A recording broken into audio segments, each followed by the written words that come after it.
Hey, Jacob, ready?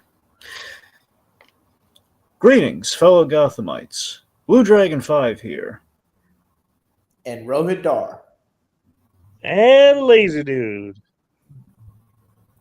And we're back. We're rounding off Arkham-Versary. That's right, folks. Arkham Asylum turned 15 this year. And we wanted to, pay tribute to it in a big way. So we did an event that spanned the course of about 4 months. So yeah, so we let's see. So we've run the game. We talked We begin about at the end. Yeah, so we talked. No, we end at the beginning. I meant to say, dang nabbit, I was clever, and then I messed it up. Yep. We got holiday stuff on the brains as kids. So yeah, that's the thing. So we had Arkham Asylum, we did Arkham City, we did we did Arkham Knight, we did and of course we did Assault on Arkham, and we did this. So I guess 5 in total actually. So yes, spanning the course of 5 months, we've we've talked pretty much all. We've talked Arkham till we're blue in the face, and we wanted to round off.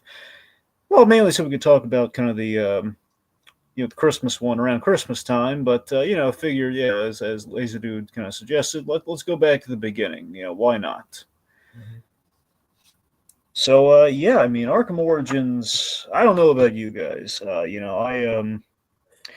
don't think it ever really got the love that it deserved. I was very sold on the premise of Arkham Origins because I remember we were all clamoring after Arkham City, like what the heck are they going to do next? They were waiting for like the announcement of the next game, and then we get Arkham Origins, which I think was rather surprising, and it had this fantastic marketing campaign.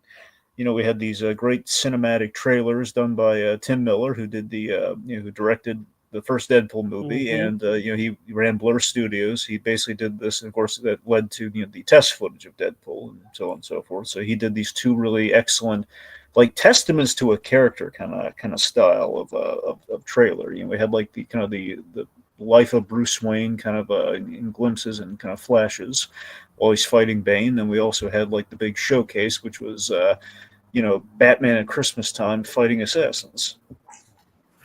Mm-hmm. The Arkham games have had so many good trailers.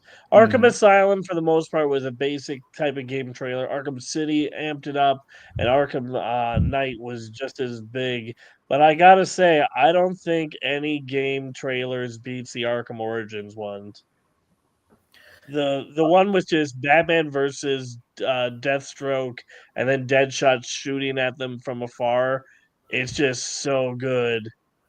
It tickles the lizard brain part of every human being, and I say that like unironically and with all sense of sincerity.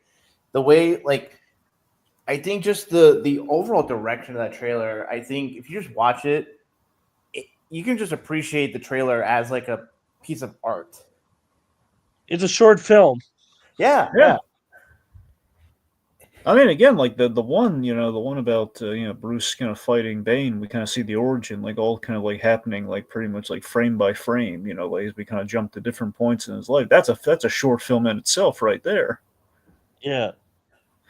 But so I mean, as far as like like kind of the art, kind of something to kind of delay us until Arkham Knight came out. This was a lot of fun. It was very cinematic. Which I think represented ultimately the direction and the goal of the Arkham games. I was always impressed by how they strive to fit into the world of the Arkham games, and more so we explore Batman's early years, which is some of the most interesting kind of territory we explore with that character, and we keep re-exploring because I mean I tell you, man, when the Batman came out, I was thinking a lot about Arkham Origins because there's a lot of similarities here and there to to this version of Batman that we do get in the Batman. Yeah. A little bit more angsty, a little bit more Mm-hmm. confrontational with Alfred. The bat suit itself. Yeah. So it's this game. It had a good story to it, and it's it's like a good prequel. It kind of fits fits pieces of the over. It has like these kind of nice pieces to the overall franchise. It's kind of fit nicely into the whole of things, which I think is what a successful prequel aims to do. And I think for the most part, this succeeds pretty well. I think in the overall story of this game, there are certain moments that really just sing well and are really well done Hmm. in characterizing Batman, in putting sort of the initial touches of the Batman Joker relationship and whatnot. I think overall the story is just it doesn't have a punch.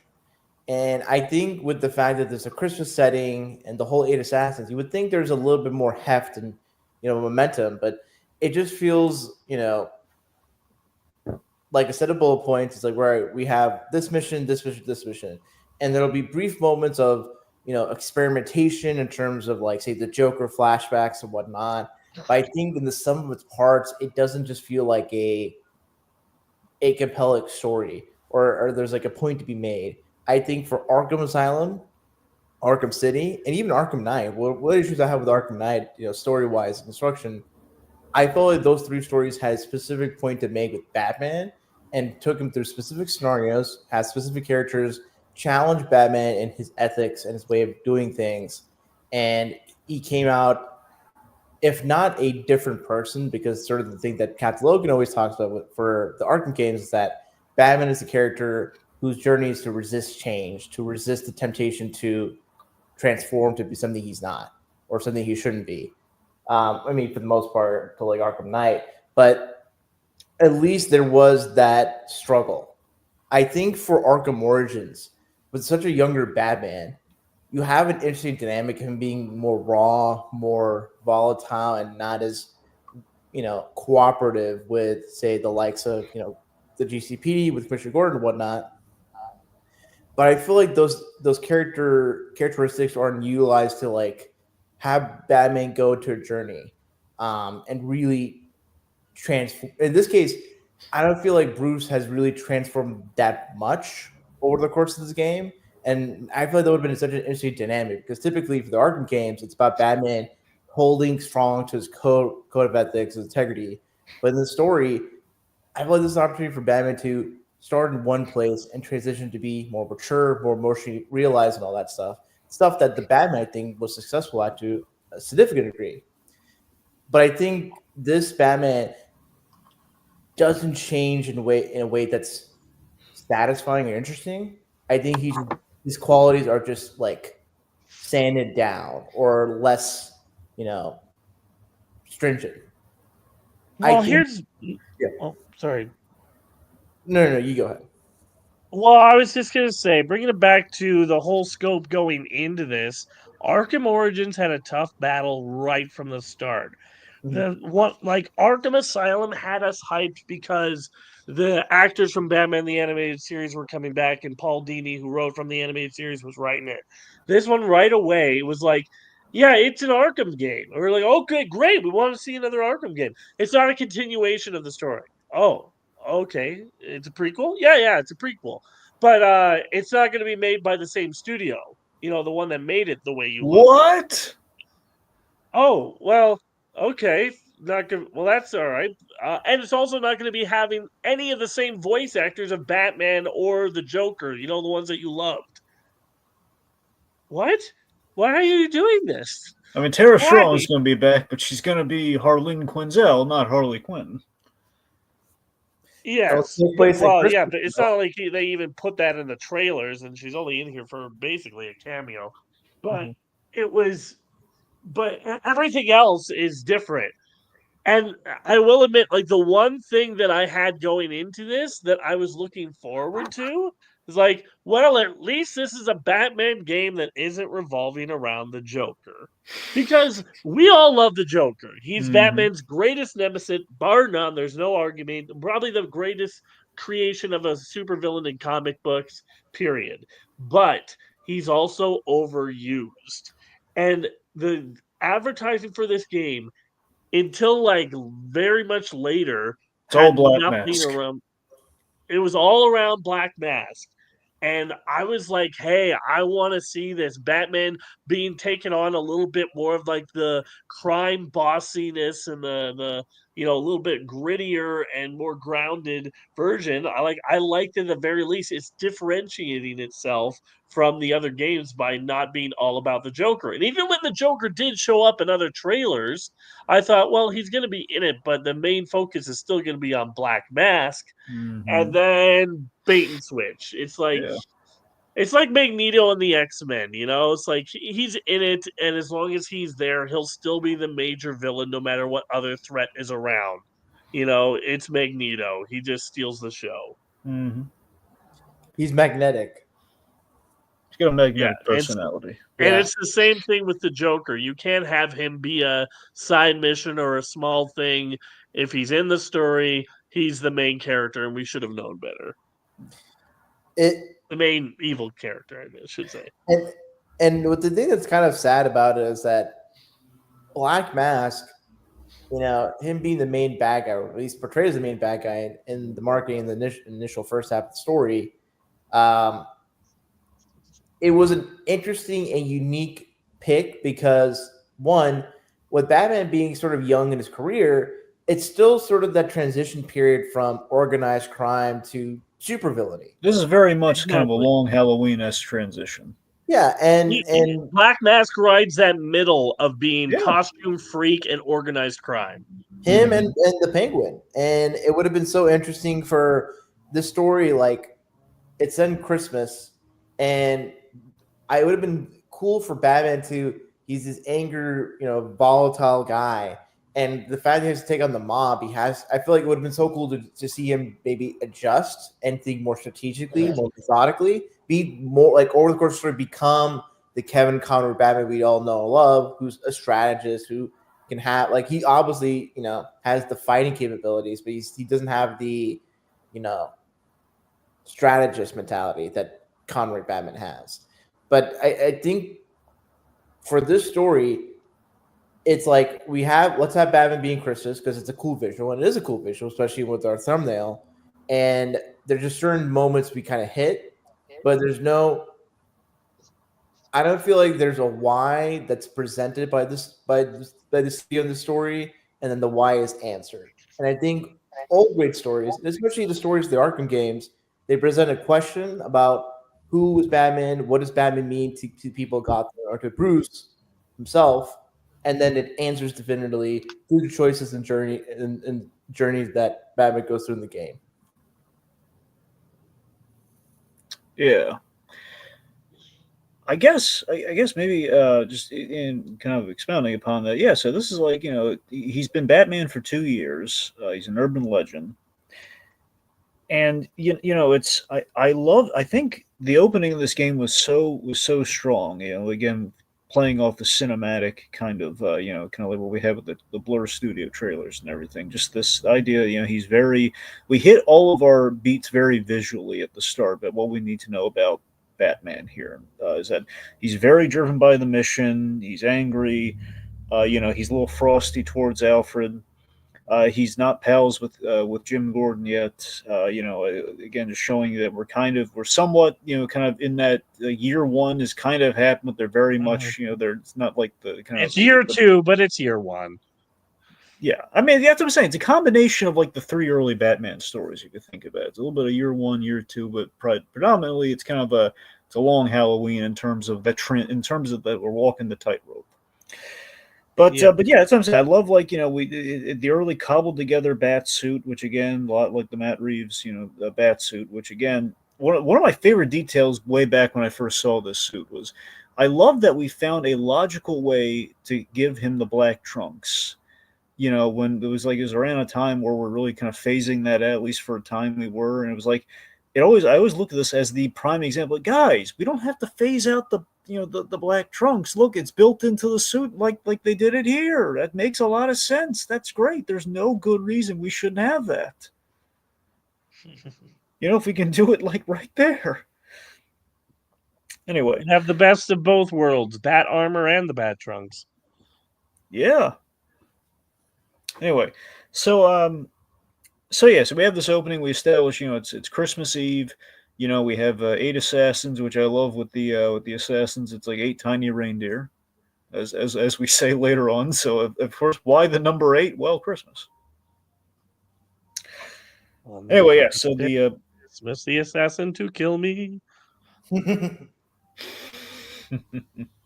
anyway, so I'm sorry. Piggybacking off of the earlier sentence, there's the Penguin and Black Mask were mobsters, with gimmicks, which essentially is kind of getting us to supervillains. We kind of the gateway of this is Black Mask seems to be shaking things up rather unexpectedly, and what I love is that retroactively we know why he's doing such an unexpected move because this whole game starts off with Black Mask, is basically Commissioner Loeb is in the pocket of Black Mask. So why would Black Mask go to such lengths to kill Commissioner Loeb, this public figure? Why would he do that? Well, again, if you're not Black Mask and you do that, that would be why. He's descending the city into chaos and kind of getting things moving. So we have Commissioner Loeb get killed off in the gas chamber at Blackgate. Yeah. But speaking of which, with Blackgate. It's a nice foreshadow and nod to Arkham Asylum without actually, going to Arkham, because Arkham essentially has been kind of like, boarded up. And then by the end of this game, during the credits, we say, let's dust off Arkham Asylum, make it a functioning hospital again. Yeah, I will admit, in my review of this, when I reviewed it back in the day, I really did not like that. Your game is called Arkham Origins, and none of this barely has anything to do with the origins of Arkham except one line in the trailer. Or not, sorry, not the trailer, the credits. Yeah, the credits. There you go. Also, that particular line, it's like the thing that I get annoyed with prequels is that they'll have the prequelitis thing where it's like, oh, hey, here's the origin or seed of something that will germinate to the thing that's the interesting part. And just hearing it as like a side conversation or whatever, it's like, oh, remember, this is a prequel. Like that, I feel like that's a little too cute by Well, here's the thing. I'm sure that somebody can dive through all the lore that they dumped of Arkham Asylum in the previous Arkham games, and I'm sure that there is probably no mention of the asylum going out of business for a while, then being reopened. Well, I take your point there, and I'm not inclined to disagree with you there. However, I would say that with all the Amadeus Arkham stuff that happened, it does beg the question, like, because of that, maybe the asylum at some point, was like, because it's in the Arkham family. Maybe at some point it was like this real estate that was kind of reopened and repurposed. I just think like Lazerdude said, it's like the fact of Arkham Origins and it's not focused on the beginning of Arkham, it would have been so interesting that over the course of this game, with sort of the transition overnight, from it would have been. You're right. Right, it would be nicer if it was in the background a little bit more. Like, for example, we take down Mad Hatter as some of the side missions. Like, okay, we have crazies. Where do the crazies go? Maybe we say we're sending them to Arkham, or we kind of like have Arkham in the background growing. Or maybe more Arkham and more is just about to be opened. I mean, it's another way of going about it. Yeah, for example, here's something we should have done. When the Joker is in Blackgate, that should have been like a kind of a trend. Basically, like he's here while we're assessing his sanity, and then he would go to Arkham. Well, my thing is just more of the fact that like typical Batman media, there's always the thing about does Batman the one to cause or make his villains, originate where they are. I think it would have been really interesting. I know would have been kind of well-worn territory at this point, but I think it would have been this game being the origins of Arkham. You could essentially say this is the beginning that Batman's impact on the world starts to mutate, transform the world. And it would have been interesting to have like talking heads, to have characters like, hey, these people weren't around until you showed up. And that I think would have been, like all early Batman media, when there's that an inflection point, there is the drama about Batman being both a cure and treatment to the ills of Gotham, but also causing new ills and problems just by him existing the way he does. And I think the fact that you had like 8 assassins, I think like, and considering how like uniquely colorful and very, and all the big supervillains, it would have been such an interesting point. It's like these people, like, have to say like, oh, these people only popped up like within the past 2 years and had these costumes because of Batman existing. But it just like, no, I kind of always thought it was like whenever it was like, would these people be around if it wasn't for Batman? Like, no, the writers wouldn't have wrote them. It's like, so I've always never been necessarily a fan, but I like the 8 assassin sort of setup, and I like all of them who they picked. And actually, I do find it funny though that some of them were just like, well, we like the name, but we're not gonna stick true to this character at all. And nobody cares about it, so we're just gonna do whatever the heck we want with it. And I'm talking about Copperhead, who I have only known from the animated series, and he was just a guy with like a big snake hat and Yeah, he's costume on. he's a guy in a snake costume. And so I love the design that they changed Copperhead to. I mean, they changed it to a woman, so hey, equality. But The thing too is that I like that they acknowledge that it's been like different monikers. Maybe it's like yeah, well, they did say I that. thought They did say Copperhead that was too. yeah. But they also just like changed up the design, and I like the design. I It's like that it's Copperhead. not No just a one cares snake about cat. Copperhead. Why not? Yeah, yeah, exactly. You're not. I don't know, changing the penguin or something. But I was like, nobody cares about Copperhead. Do whatever the heck you want with it, and him or whatever. Signs. So Speaking of designs, I will say just for a second, Deadshot's design I feel like could have been a little bit more fun looking. I don't know. He's dressed for the winter. you kind of feel like, I don't Plus, know. it's like a Deadshot beginnings of to me doesn't Deadshot seem kind of like a a thing. guy who puts a lot of like design in his costume. Like he wants to look badass, but that's about it. I don't know. I think with how all the other assassins look, like I feel like they look just as cool and don't sacrifice on. I don't know.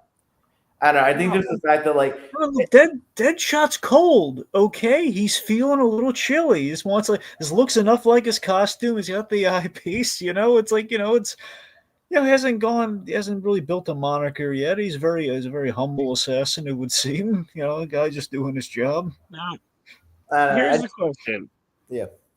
It's been a while since I've actually played the whole game.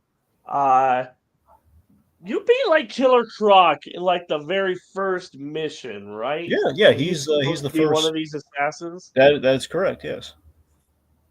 He's Black Mask. He's Well, two things Enforcer with and that. and Assassin.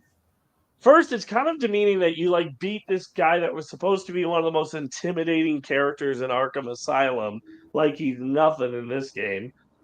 Well, And then, like, I guess you could say by Arkham Asylum he's mutated a whole lot more and is That's a the lot thing. bigger. It's like it's an evolved. Plus, if you look by Arkham Knight, that's the most mutated that he's got. So he does mutate over time. We've established this. Yeah. So that's neither here nor there. But is Killer Croc really a character you would go for as an assassin? No, I buy that. Like Killer Croc would take a mercenary job or something. Well, not a mercenary you would, job. but would you hire him for a mercenary job? I mean, he is big and imposing, and he does eat people, and he's essentially again, a serial killer, a cannibal. So then again, they hired the electrocutioner, so is Firefly typically an assassin character? I don't think. Well, that's the big. That's the better argument there. Like, yeah, Firefly. Firefly is a guy that wants to set things on fire. He is an arsonist he's an arsonist for hire though. So I mean, for hire being which is kind of weird because then in Arkham Knight he's like a full on pyromaniac. So it's like he just, I guess like. Well, I'm saying it's this combination of he loves fire, but also people hire. Again, we saw him hired in Arkham Knight to cause fires, but then because he loves it, but then he just did it for his own family. He was the fire chief, yeah. So yeah. Anyway, it's one of those things where it just reminds me like a season of Survivor, where it's just like they make the theme, but not everybody fits the theme, but they just put them on the tribe anyway. Yeah, you're definitely a Goliath at your work, so you're on the Goliath tribe, sort of thing. It just reminds me, it's just like, yeah, we need assassins. Not that I necessarily have anybody else in mind as a character that I would replace them with. Like, who would I choose for a replacement of Firefly for somebody who like flies around as an assassin? Like, I don't have somebody off the top of my head. They're not going to do Killer Moth. Well, Killer is in his name. I mean, also moths they fly around. I think I think there would have been some case where you could make like a pretty cool version of Killer Moth. I just don't think you would do that. You don't like you would have to change the character entirely, and I just think when this game is trying to be, you can tell the tone is trying to be a little bit more serious.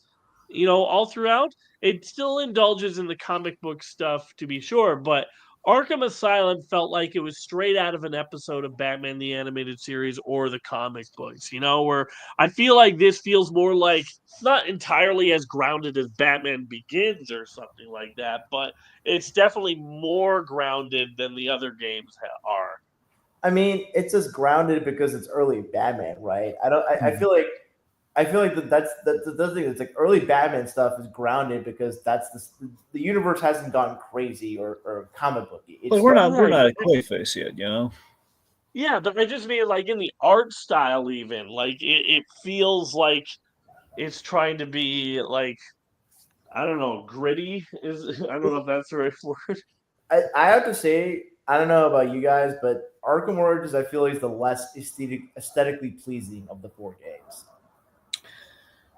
Well, Well, um, I always find snow pretty.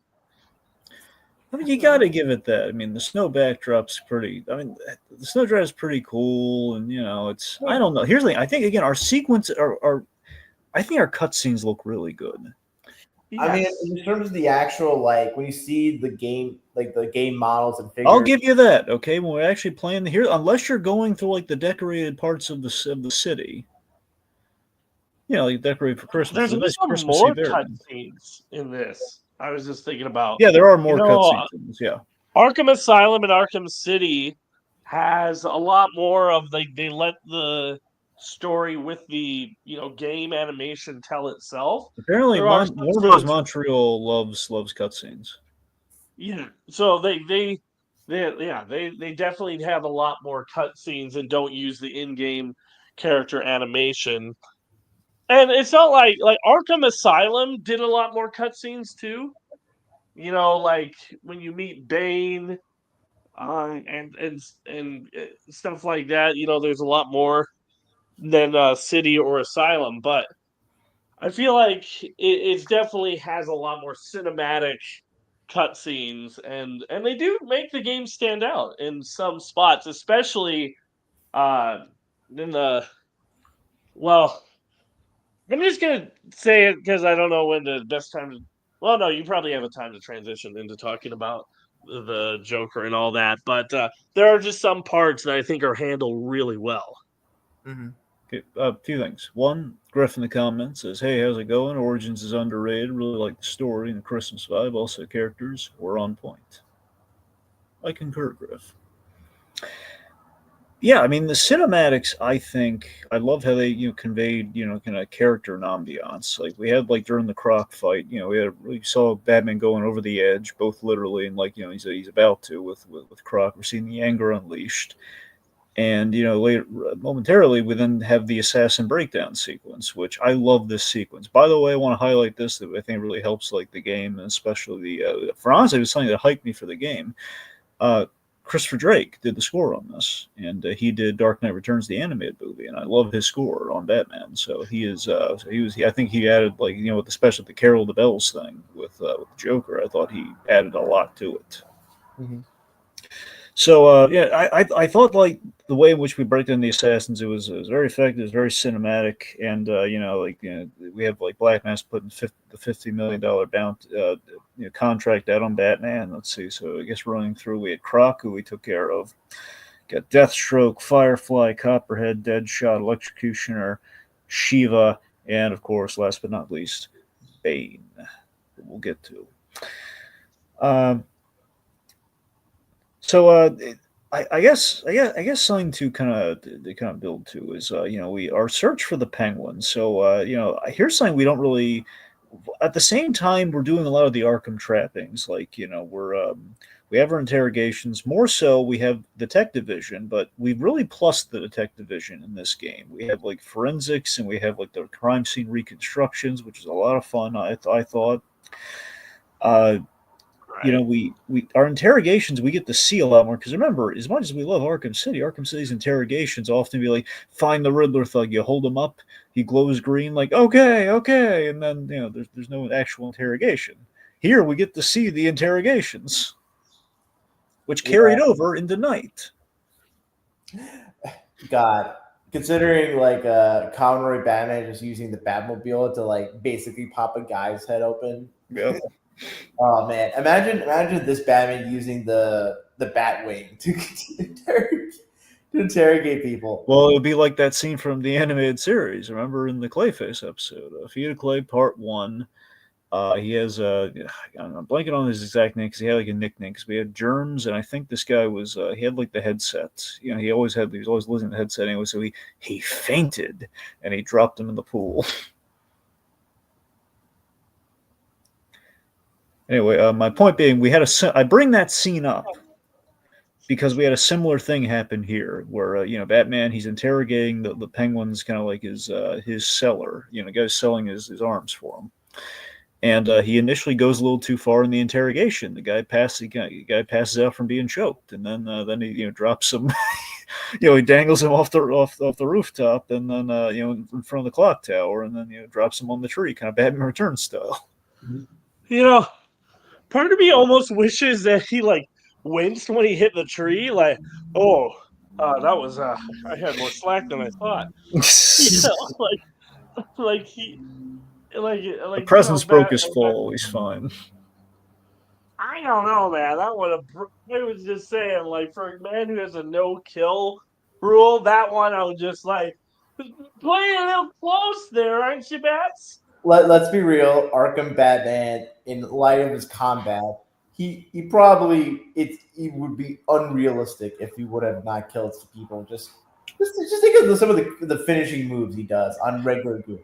Look, he's not killing people, but I think he is seriously in this game. He is seeing that he's getting dangerously. He's getting a little reckless in how he's almost crossing the line with the brutality, and that's kind of a point of the game, though. I will say that the dropping the thug onto the Christmas tree, it's got to be top 3 interrogations of the Arkham series. It's pretty cool. Mm-hmm. I think number 1 has to go to, like, if you're choosing like which one would have me pissing my pants the quickest, I think this one would be number 2. Number 1 would be being under the car wheel of the Batmobile. That would be number 1. I'm not sure what number 3 would be, but I'll break the other one. The other one lifts me off of the ground would probably be enough. Yep. All right, let's see. So, anyway, so enough some of the other Arkham trappings we do have. Let's talk about the Riddler real quick. So we have kind of the proto Riddler with Enigma. Yeah, Enigma. So here it was kind of interesting. Yep. Sorry, I'm just saying. This to me is another one of the things that, like, I feel like WB Montreal was just not able to make their own game. It's like, well, this is before the Riddler was around, but we still want all the Riddler trophies. So we're changing it up so he has all this dirt on everybody, and you have to find all of his intel. And it's just like, why would the Riddler be hiding it all around town? Put it in the cloud, Nick. Well, okay, this is gonna sound weird. In the defense of the Riddler stuff is that it's less hidden around town because remember, it's how he's spying on everyone. That's why it's all around there. Versus usually he's hiding trophies in random places. This was like these aren't trophies; these are like data packs and like relay, like cameras and everything. That's how he's getting all his dirt that he's blackmailing criminals with. So that one actually does make sense comparatively. We don't need a whole bunch of it, mind you, but at least it makes sense for why it's around. Hello? Rohith, you there? Yeah, I'm there. All right, good. All right, anyway, yeah, so here's, it's interesting, though. I promise you, when the Batman came out, I was thinking about this to some degree. Enigma, there are some similarities between him here. Oh, between All right, here. I was muted for a second. I'm good. Okay. So yeah, so there are some similarities with the Riddler we have here and the Riddler we have in the Batman, in that this Riddler does see himself as a vigilante as well, on doing what Batman's doing, and you, to some degree, again, Riddler here, he isn't really fully a bad guy because he's basically collecting dirt on the corruption, exposing the corruption in the city. But the interesting thing is that you have to wonder, Batman, he's not acknowledging him at all during this. Like, Batman's not giving him any time of day. He's not, like, entertaining him. He's not, like, actually trying to talk him down or anything. He's just viewing Riddler as an annoyance. And you have to wonder, maybe, if that fueled the fire into turning, again, the whole, does Batman create his villains? It's almost like a Buddy Pine, Mr. Incredible thing to some degree here. Like, maybe if Batman showed him just a little bit of professional courtesy, or at the very least said, like, hey, you shouldn't do this or something, maybe things would have gone a little differently. Maybe it wouldn't have gone full flamboyant supervillain. Which is kind of interesting because, like, alongside this, there was also, like, in 2015, because this Batman Earth One Volume 2 has the Riddler, like, be sort of like a vigilante serial killer kind of a deal. Yeah. And also, like, even before, in, like, the mid to late 2000s, like when Paul Dini's writing detective, he has the Riddler, try to turn a new leaf as a private detective. Yeah. Yeah. So I think so it's kind of interesting in, like, that time period. There was some interest in trying to do the Riddler beyond just the typical supervillain kind of route. Yeah. And I think part of that is just, like, with him being as smart as he is, it's like you can only do so much with, like, because there's, like, it's such a trope for, like, the supervillain that has all the traps and is trying to outsmart the hero, and having that kind of character try to be on the good side or see good things, like that's an interesting thing, because the only example of a character that thinks he's trying to do good and use that kind of machinations is maybe Jigsaw. But Here's the thing, though. The last thing you find at the end of all of these, intel is a Riddler trophy. Yeah. If you actually technically think about it, there's only one Riddler trophy in this game. Yeah. And so he's thinking about being the Riddler. I think at this point, But again, until because Batman spurned him. I don't think it's just, but he's not doing this out of the kindness of his heart. I don't think that's not the character for Riddler. He's doing this because he wants to show everybody else that he's smarter than them. That you think you're so great with all your corruption and everything, but I am going to just, find a way to take you down to show how much smarter I am than you. Riddler is looking to prove that he's the best. And when Batman takes him down in here, he's spurned and wants to go on full supervillain just to show now Batman that he's the smartest. Which is interesting. Yeah. I mean, I think if there was more of that, where, like, maybe we could have saw more prototypical versions of villains, and then Batman, through his actions, like, maybe not directly, but indirectly causes them to transition to their traditional supervillain role. Yeah. That would have been then Arkham Origins would have been. It would have been necessarily the origin of the Asylum. It would have been the origin of the madness that occupies the space of Arkham with all the supervillains. Yeah, and again, I love that we see a flawed Batman, kind of like the Earth One Batman, where we see he's kind of getting to the traditional point that we know him, but we kind of see these stumbling blocks or these moments of, like, had he made different choices, things things might not have turned out the way they do with traditional Batman. Yeah, and it's interesting for this kind of characterization to be popular in Batman media, because I think back to, say, Batman Year One, and that's a story where you have a young Bruce Wayne and a young Batman, but he's not at all, like, angry, volatile, or just unstable. If anything, he's kind of the silent, like, the shadow kind of a character that lurks in darkness and knows how to hunt his prey. But I think it seems like, especially in the 21st century and in the past 2 decades, like, there's sort of an interest in having Batman be this, like, raw, unfiltered character, because I think in a lot of writers' minds, it's like Batman doesn't start out with, like, the idea of justice in mind, but then grows into being sort of a person, an agent of justice, after he kind of forms his anger in a way that's more constructive than destructive. Yeah. How do you guys like? I was just gonna say this is the first game, and now that I think about it, the only game that lets you go to the Batcave. The Batcave is your base of operations. You can fast travel there or not. In fact, that's what I was going to say. This is the first game and only game that has fast travel. Mm-hmm. I think that it's an interesting idea. It does take a little bit out of the fact that you want to be gliding and flying around the city. Yeah. Like But that's there's just the an most issue fun with the way to go around. gliding. There is an issue with the gliding in this game. Yeah.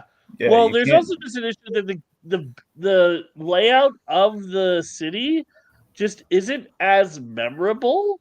Like Mhm.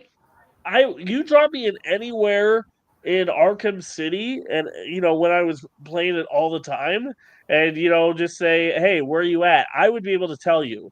I knew like the just the layout of the city was so it just made so much sense to me. Where this, it was just like I don't know what it is. If the buildings just feel like I don't know if they feel too random or they just don't feel well laid out. It just feels like it's all the same.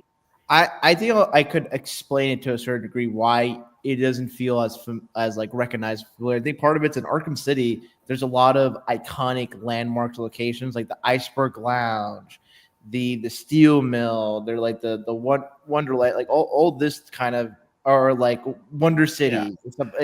There's iconic landmarks. Penguins area has a lot of glass hood, domes over a Yeah, lot of the the places. Bowery. Mhm. Yeah, the Bowery has that sort of thing going on. There's some places in between the steel mill and everywhere else gets flooded one point through the game, so it's like all water. So But there's it's that. interesting that again we have the same locations here, but you're right, they aren't popping as much as they did in There's the not an game. emphasis to make like set pieces. Is kind of as I think what Lazerdude is trying to get at. Yeah. So you have a lot of action sequences, but you don't have locales that are varied and have a particular identity theme. And I think part of that is because since it's an Origins game, like you don't have the villains that are fully established and have a particular unique look and like their hideout. I mean, with the Penguin, you have like a casino, but like boat kind of a deal. It's Yeah, the final offer. yeah, the final offer, and it's like the Iceberg Lounge is the Iceberg Lounge. Like it's going for I something. do like the idea of the final offer. That's like an extradition thing. That's why he Well, kind of hosts the fights and everything on there. I mean, the last thing this game wants to do is just go to the same places it went to in Arkham City, because this game has already stolen so much from Arkham City. Like, there's so many gadgets here that aren't the same as they were the new gadgets in Arkham City, but they are. Like instead of a freeze grenade, you get a glue grenade. I think. Yeah. Is it a glue grenade? Yeah, it's a glue grenade. Yeah, and then like you don't get the electrical shotgun, but you do get like I can't remember what they replaced that with. But anyway, there's like We have the shot gloves. yes, we do get the shot gloves. And then the only thing that they added in there that was new was the fact that you could grapple 2 points together. So you could grapple a minion to a gargoyle Yeah, and not even be the on that remote claw. gargoyle. Mhm. Yeah, now that was really fun and I really enjoyed that. Yeah, I mean, what's great about so with Batman's gadgetry in this game, a lot of it is in the prototype vein. We're seeing the inspiration points for a lot of the gadgets through, like for example, he takes the remote claw from Deathstroke. He, he takes the remote claw from Deathstroke. The glue was kind of like he took the disruptor from essentially from the GCPD, I think. Mhm. We kind of manufactured it kind of from that. So a lot of it is kind of invented on the fly, kind of based on things. And the shot gloves, again, he's getting the impetus for the remote electrical discharge from the shot gloves and their usefulness. So just to kind of piggyback off of that, the fact that we have a Batcave, I feel like it's a missed opportunity on the game's part that we don't necessarily that the Batcave doesn't become filled out and and have trinkets or just kind of designed or decorated with the things that you I acquire. mean, Well, kind of blow it It's up later. early So. on, so you're not going to have the giant penny or the T-Rex in there. You're just not. Like, if you're saying this is like before the psychos have taken over the town, you can't do that. But it would have been nice for something. I don't know. No, well, I do. I like going to the Batcave. I like being able to and having kind of our encounters with Alfred there. And, it's refreshing to go there, and it does feel kind of cool. The thing that feels weird to me about this game, and in terms of sort of the things that are prominent in this game that feel like it shouldn't be prominent, is like the use of the Batwing. Like, I think for me, it just kind of feels weird for an early Batman to have all the gear and gadgets from the start, and the fact that he uses the Batwing so much in this game, it's like in the Arkham games, he's just like gliding around, and like very rarely do you see him using the Batwing, and it's like, well, why have you not used that? Like the Batwing in the Arkham Asylum to Night is like extremely advanced. It's probably a much better version of the Batwing in Arkham Origins. So it feels like, why are you using less of the more advanced technology? This does feel like a lot of elements of this game do feel like answers to the previous follies of the other game, where it feels like, okay, we're gonna fix the lame, kind of like boss battle with Bane. We're gonna do a far better one here. We're going to have we're gonna actually use the Batwing. We're gonna, we're gonna have better detective, we have better kind of forensic stuff with the detective visions. I feel like we're trying to upgrade a lot of what we can here. Yeah, but like I can understand that, but if it's a game that's like a pre, No, you're right. It doesn't make. I'm just saying that was the mindset when they were doing that. But yeah, Sometimes for prequels, I'm just like, I want things to make sense. And there's other times where I'm just like, let's just have fun, like let's not worry about, you get all these fancy guns in Red Dead Redemption and 2, and then John Marston starts out with a cattleman's revolver. And then, well, not that doesn't make sense. It does make sense. I'm not saying, but it's like there's a certain thing where you just like, let's just have fun, Like, I didn't want necessarily the game to be made less fun because Batman shouldn't have the right gadget, It does feel a little bit tacked on, when he's like, "Oh, I have this glue gun that I'm not going to have in Arkham Asylum, and is basically the same as the freeze or glue grenade, and it's basically the same as the freeze grenade." Yeah, is that a little contrived? Sure, but the well, fact he that also has to it, just pick and choose gadgets too. He can't carry everything. yeah, he does. Is that I don't remember that. But yeah, or you mean like the character might not bring everything with Yeah, him? yeah, that's what I'm saying. Like Gotcha. again, because we're seeing he's not doubling back to the Batcave to get more. He is having stuff dropped off to him, yes, but I'm saying there's like a limit to what he can carry, and I think the logic would be he's choosing certain things and other things he's Yeah, improvising because we see him kind of build some stuff while he's out too. yeah, yeah. But I guess my point is like a prequel shouldn't be less fun because it doesn't make sense in the timeline. Sure. I get that. I think though my rebuttal will be that I feel like as a developer, you should be open to the challenge of how do you make a game fun if you have less elements. And I think just I think certain situations limitations can help make you be more creative. Now, again, this is the kind of the thing where from like each game, like if there's anything that can be guaranteed is that each successive game will always improve and iterate on the gameplay mechanics. So so on one hand, since this is the third game, you're following on two prior games, you have to innovate, you have to improve upon it to a certain extent. But at the same time, it's like, okay, you have all these cool stuff. For this being a younger Batman, and with him having the kind of conditions that he has as a character, it would have been interesting for as a player to see how even if you have this advanced technology, it doesn't go far enough because something about Batman's character, him being that age, makes it so that you can't really utilize it to the extent he would have had in like prior games, right?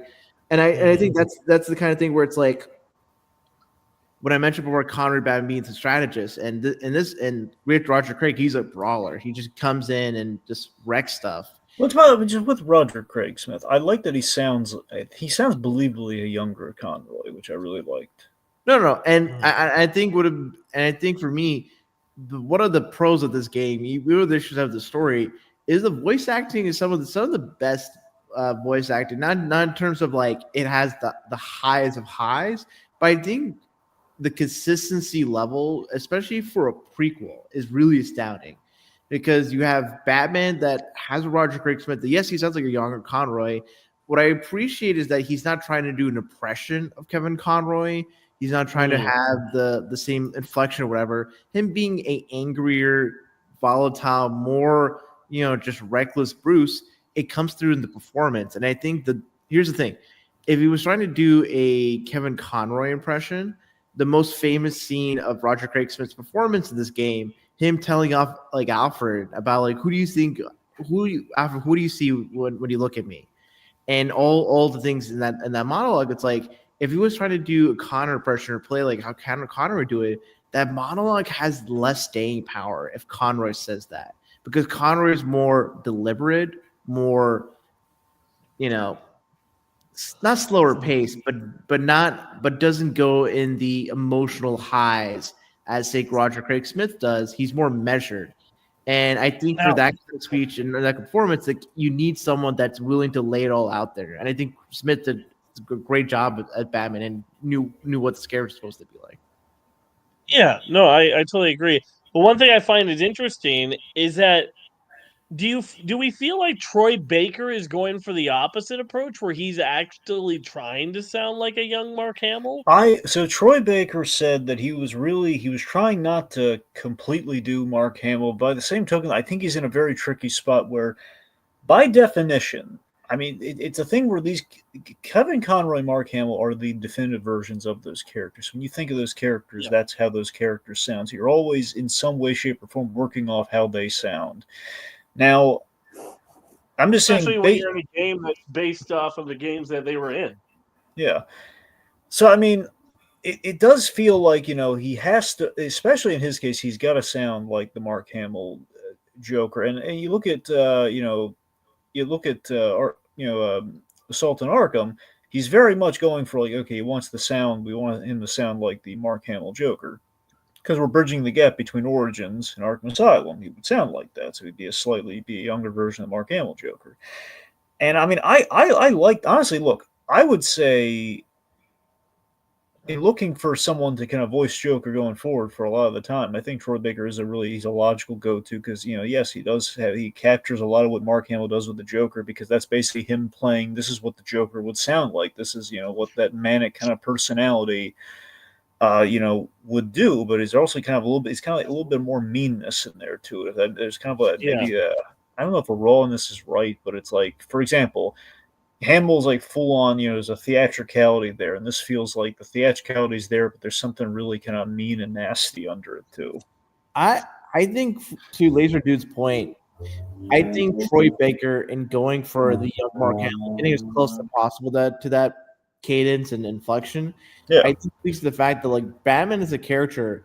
There are certain phases to his life and arc. When he starts as Batman, he's a very young, unrefined, violent Batman.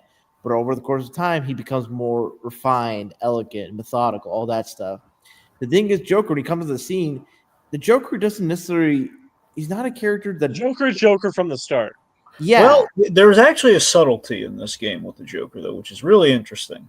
Yes, true. I don't know how much of his performance, but a lot of it is just kind of characterizations. That Joker does go through an arc in this game. And that arc is like, again, we kind of play him kind of in the history of the Joker. It's kind of interesting. He starts off. Maybe we should let's just jump to the reveal. Yes. So basically, we have this whole plot line where Batman he's looking for Black Mask, because basically, I get the Black Mask, I can call off the assassin plot. Is kind of the operative idea there. So we seemingly, Black Mask was killed off, and then we revealed no, he's not killed off. He's been captured by the Joker. And I love the build up around the Joker, by the way, is that we don't see him at first. We see like the crime scene reconstructions, and we have like a name, which is kind of how you want to do the Joker, like per the end of Batman Year One / Batman Begins. We have a name, we don't really have a face yet. Anyway, so we go to Sionis' bank. We go to like Gotham Merchant Bank, and I always love this as like the capper to Act One. We reveal the Joker has been pretending to be Black Mask the whole time, and he put the contract out on Batman, which again explains why he's like killing Loeb, because it's a theatrical move. It's going to kind of turn the table upside down.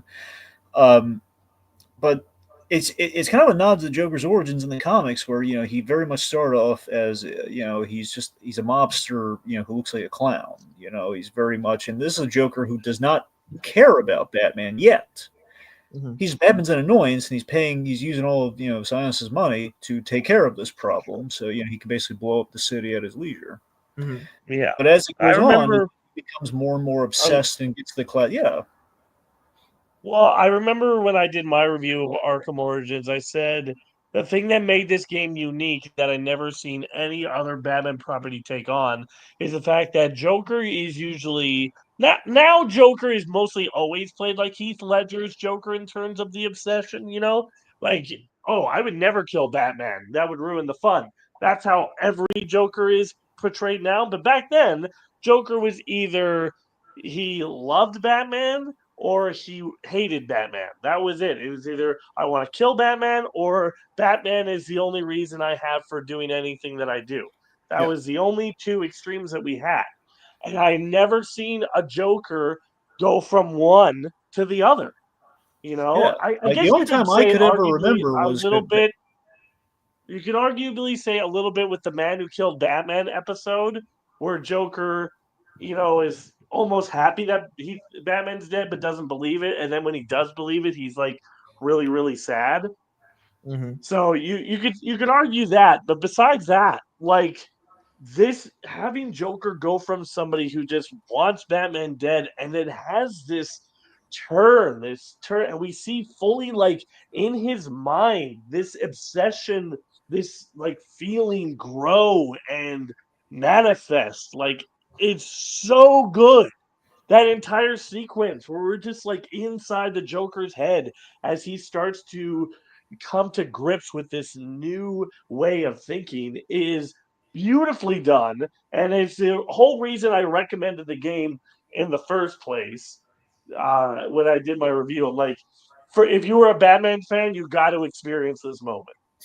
And it's interesting in seeing all that because I remember like watching this sort of video essay on how the like comparing, say, the DCU Joker to like Heath Ledger's Joker. The DCU Joker doesn't have the like outside the the Man Who Kills Batman. He doesn't really have a romantic. He doesn't have like love or want to corrupt Batman. He's annoyed with Batman a lot of times when Batman comes in to stop his schemes. There's much more of a notable antagonism, and it feels like since like the mid to late 2000s, like the dynamic has now shifted to where Joker wants to play around with Batman because the fun of it, the dynamic is like, how does Batman resist the Joker's like temptations or manipulations? And since Heath Ledger said, "I'm gonna kill you," what would I be without you? Everyone's done it that way. Yeah, and I like I said, Lazerdude, I think the arc that Joker goes through, it's interesting, especially when we go through sort of that like hallucinogenic or experimental dream sequence where whether the game necessarily goes out its way, that it does depict the sort of the Killing Joke backstory with the Red Hood outfit and all that stuff. And I appreciate sort of this like Batman being personified, this wraith that kind of is pushing him to a certain degree to become the Joker. I love that his POV of that Wraith Batman is that there's no guy inside, like there's no mouth inside like the creature. It's like that's because that's literally he doesn't care about the man on the other side of it. He just cares about the symbol. Which is funny because it reminds me sort of the moment from Brian Azzarello's Joker where it's like, why do you show your face? And it's like to mock you. And Yeah. There you go. Yeah. But yeah, I mean, we And get to see the Joker's psyche a little bit during that scene. I always love that in that scene, the therapy, basically the intake thing. We have him telling, basically, Joker processing his developing feelings and obsession with Batman, and Harleen Quinzel is basically taking this as like it's him falling in love with her, and I love that it kind of links those three characters together in that moment, and I love that. Mm-hmm. yeah, And it's it's really good because like it gives Joker this like it's one of those things where like these games keep on getting me like mad that I'm enjoying Joker being in the game. Like I was like Because everyone Arkham had that Origins, laser dude. at least it's Everyone gonna be all about Black Mask and the assassins. Dang it, Joker! Okay, wait. This is really interesting. Okay, well at least Arkham Knight is not gonna have the Joker. He's dead. He's not gonna be in it. He's dead. and yeah, yeah Dang it, Joker! I totally agree with you, Laser Dude, because like when that happened, it's like, oh, okay, it's Joker doing stuff. But yeah, without the Joker being in this game, you wouldn't have the experimental sequence. You wouldn't have like the Joker, because the Joker, when he's like kind of like falling down from the hotel and the drama of Batman coming in to save his life and all that, it like the Joker is overused in media and especially in these games. But the thing is, it's like the stuff that's done with the Joker, it's some of the best parts of the game. So it's kind of it's like I don't want like it's yeah he's used too much, but he's used too much because people respond well to like how quality made that dynamic is, and I think it's interesting is like not to jump too around, but the fact that like Joker, he takes over, Black Mass's operation, and what's interesting about it is that like Batman is just struggling or is trying to like make inroads and stopping crime and all that stuff, but the Joker, like him being just this crazy guy, probably made more of an impact in destroying or really taking down one of the biggest like criminals in Gotham City. did it all in one day. Yeah. I'm also how great just again his introduction though the whole Carol of the Bells thing with the Christopher Drake score, and I love the introduction being we have that poor like bank manager that always haunted me about this game. That poor bank manager is like laughing her head off, and oh god, the Joker's around. Oh yeah. And then you're basically the moment she's laughing, you're putting the pieces there that wait a minute. And then of course when he's starting to beat up the other side, so I honestly that has to be oh god that's the Joker. And then just again like him just shooting Batman have a laugh on me, tiny reindeer, and it's like Batman wakes up and he sees the dead body that the Joker just killed in front of him. That was helpless to stop. It's like that's an introduction for those two, and then just taking it later on with the bombast of he saves them, and then Joker shoots the guys around him as like some demented form of gratitude, and then just like he's about to off himself as like a test of like, is he gonna actually see? And he does. Like, oh my god, this guy is as crazy as I am. I love him. What's interesting about the whole twist is that it's kind of like an inverse of the Iron Man 3 twist.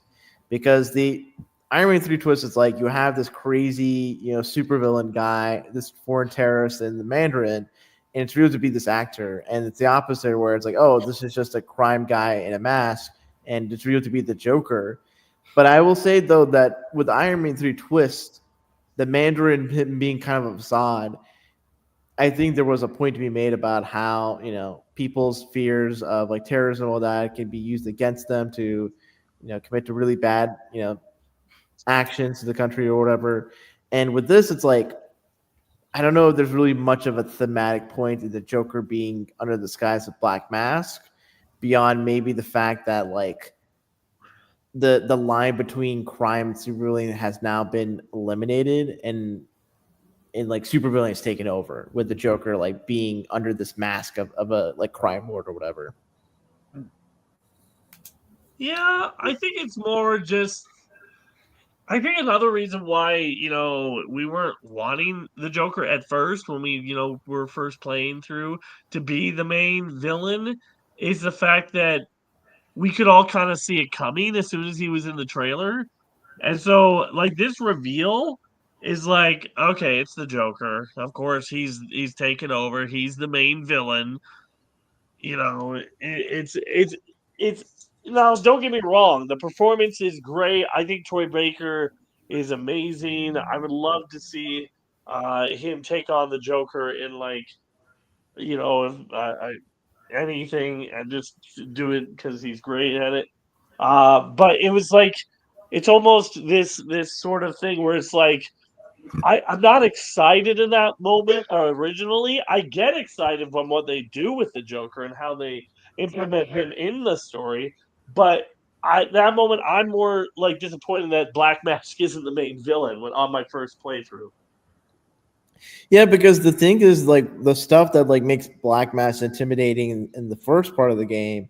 Now it's like, well, I'm not enjoying Black Mask's character. I'm just enjoying Joker doing like a better version of Black Mask than the original Black Mask.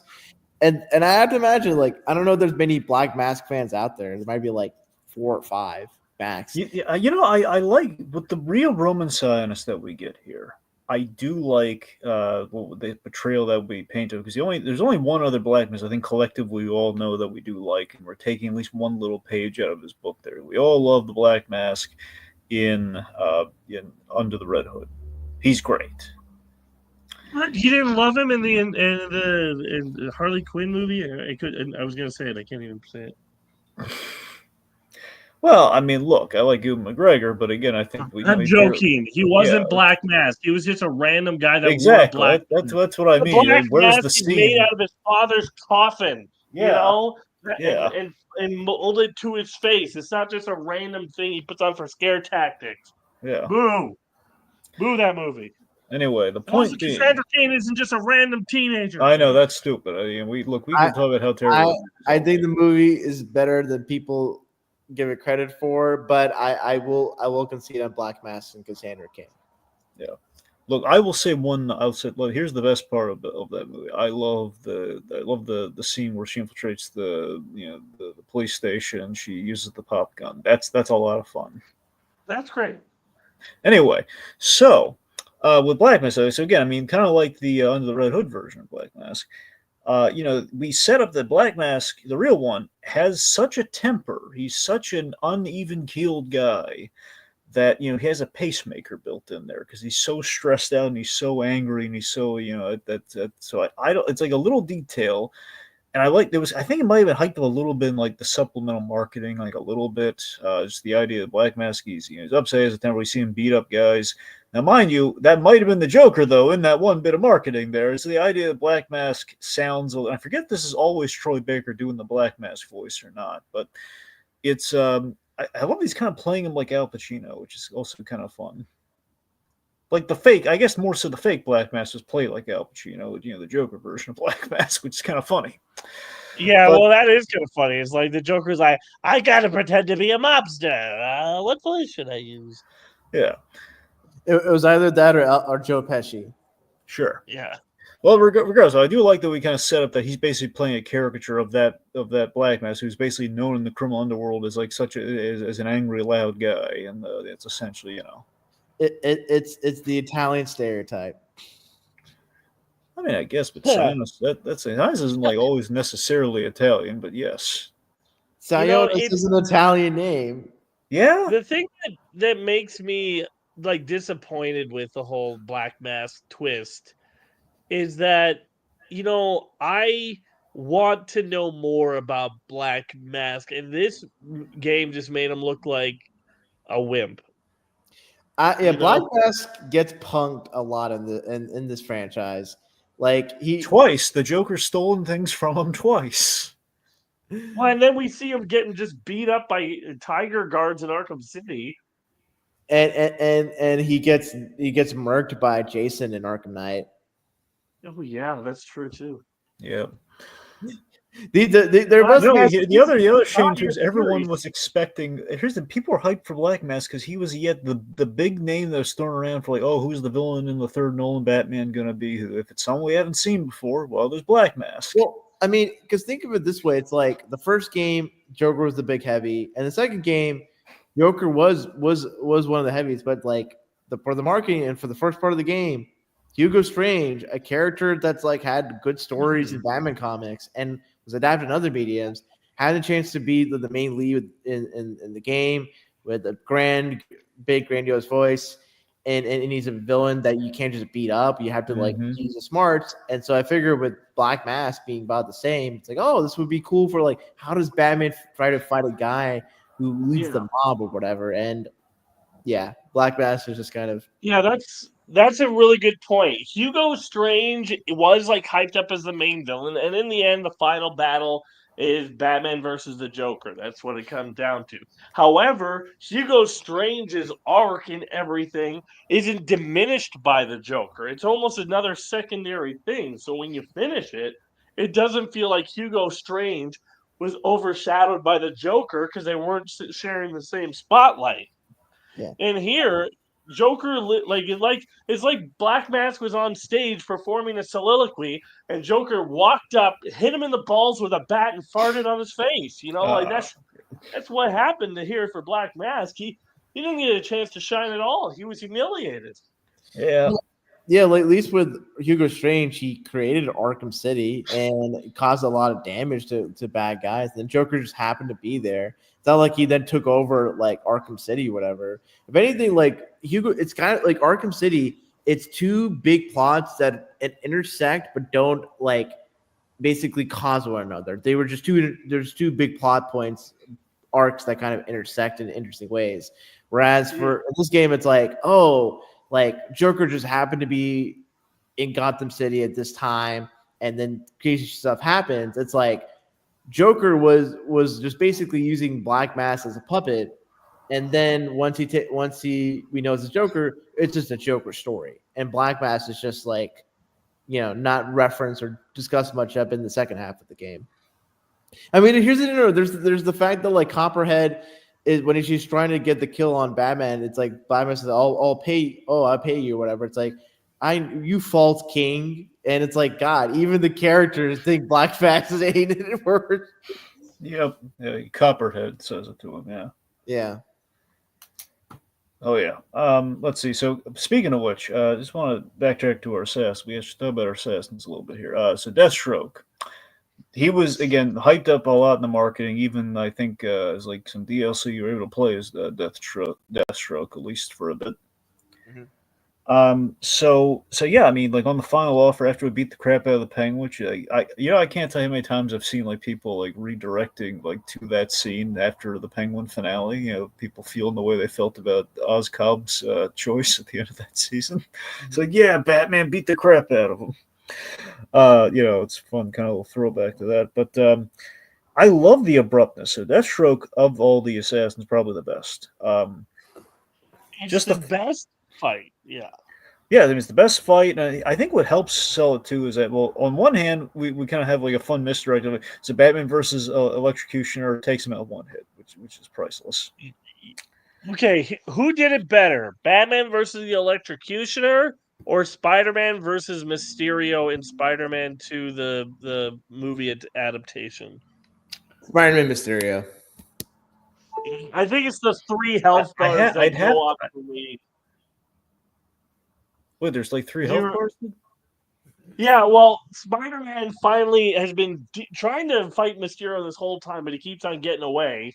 And then he's robbing the flipping like 7-Eleven or whatever. Right. And then Spider-Man sees him. He's like, "Oh, well, I'm going to take you down." He's like, "Oh, you can't defeat me. Prepare to die." And he has like 3 health bars go up, and the music goes up, and then it just goes to you, and you just go up and punch him, and the 3 bars instantly fall down, and he instantly collapses to the ground. You just that's a lot of build up, though. Okay, that's a little unfair. The Executioner had like you're expecting like a big fight, and then just like one hit. But look again, if it's the whole game building to that one moment, then yeah, you're right. Mysterio's going to be better. And also, Mysterio is better though because you get to deliver the punch. Yeah, like the first punch you throw, he's instantly down. Where the Electrocutioner one is all in cutscene. So you didn't even have a chance to fight him.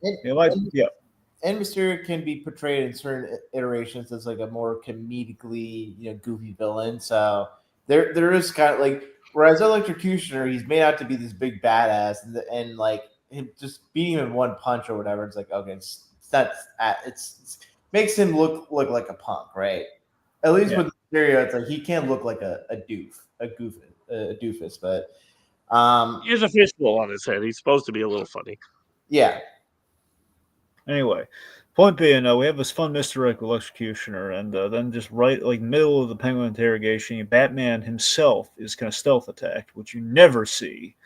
He's just brought into, like, back to the fighting arena, facing off against Deathstroke, and it's a really impressive fight. We have, like, 3 or so, like, kind of, like, layers of it. He's countering all the moves. It's really impressive. Even Deathstroke by him, it's like, what are you? Do we feel this is the second best boss battle of the Arkham games? I might be. Probably.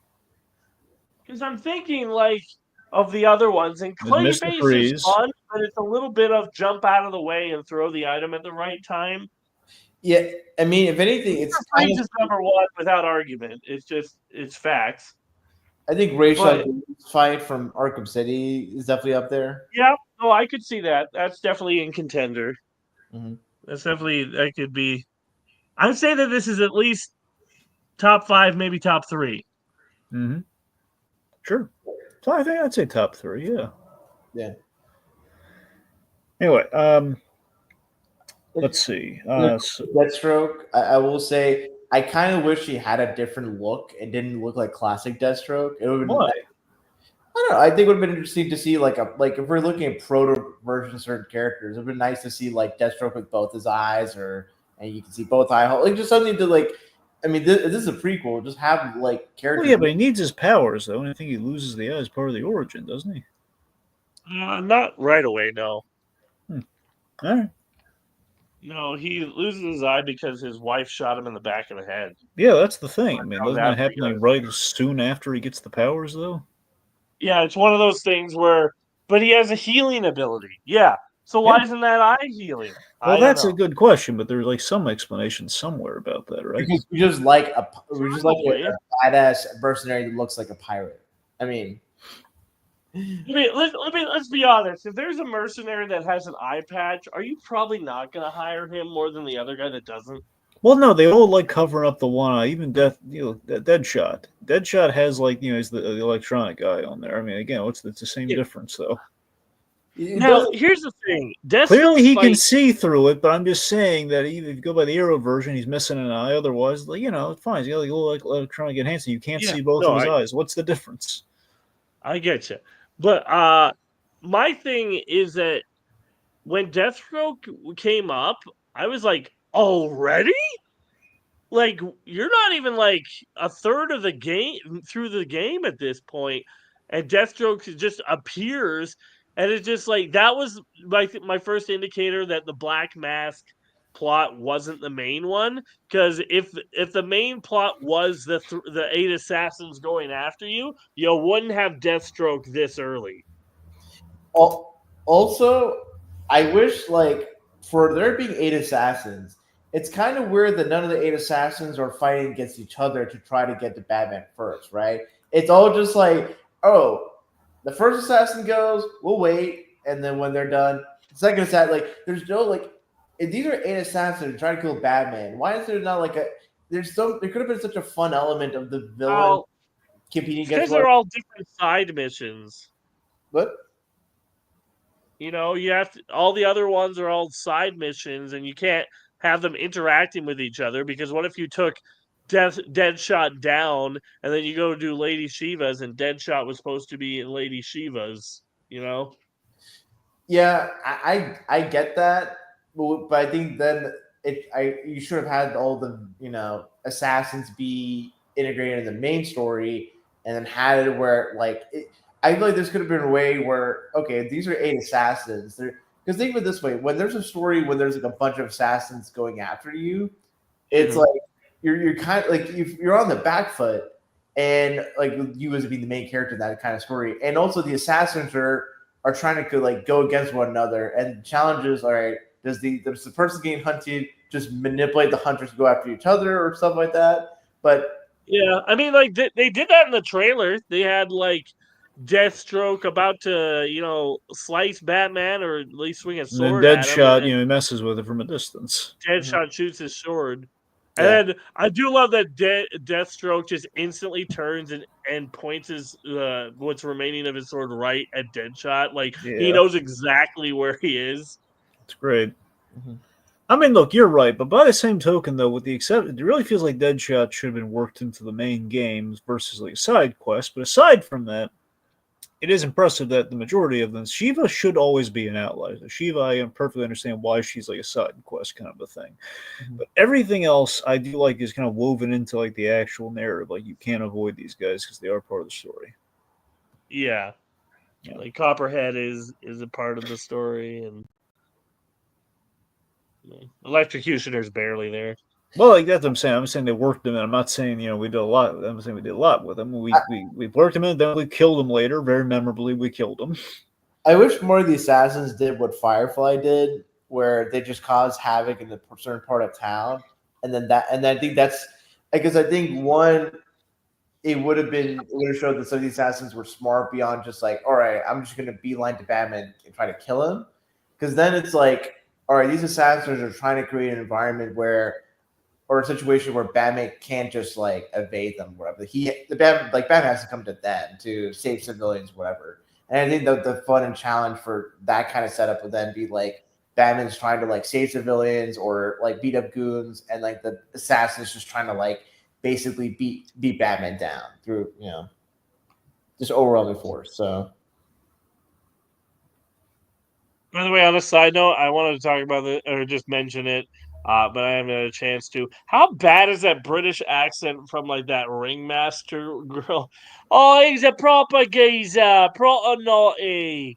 Like every time I've seen a review of this game from like a British person, like they always have to pause and point out how bad that accent is.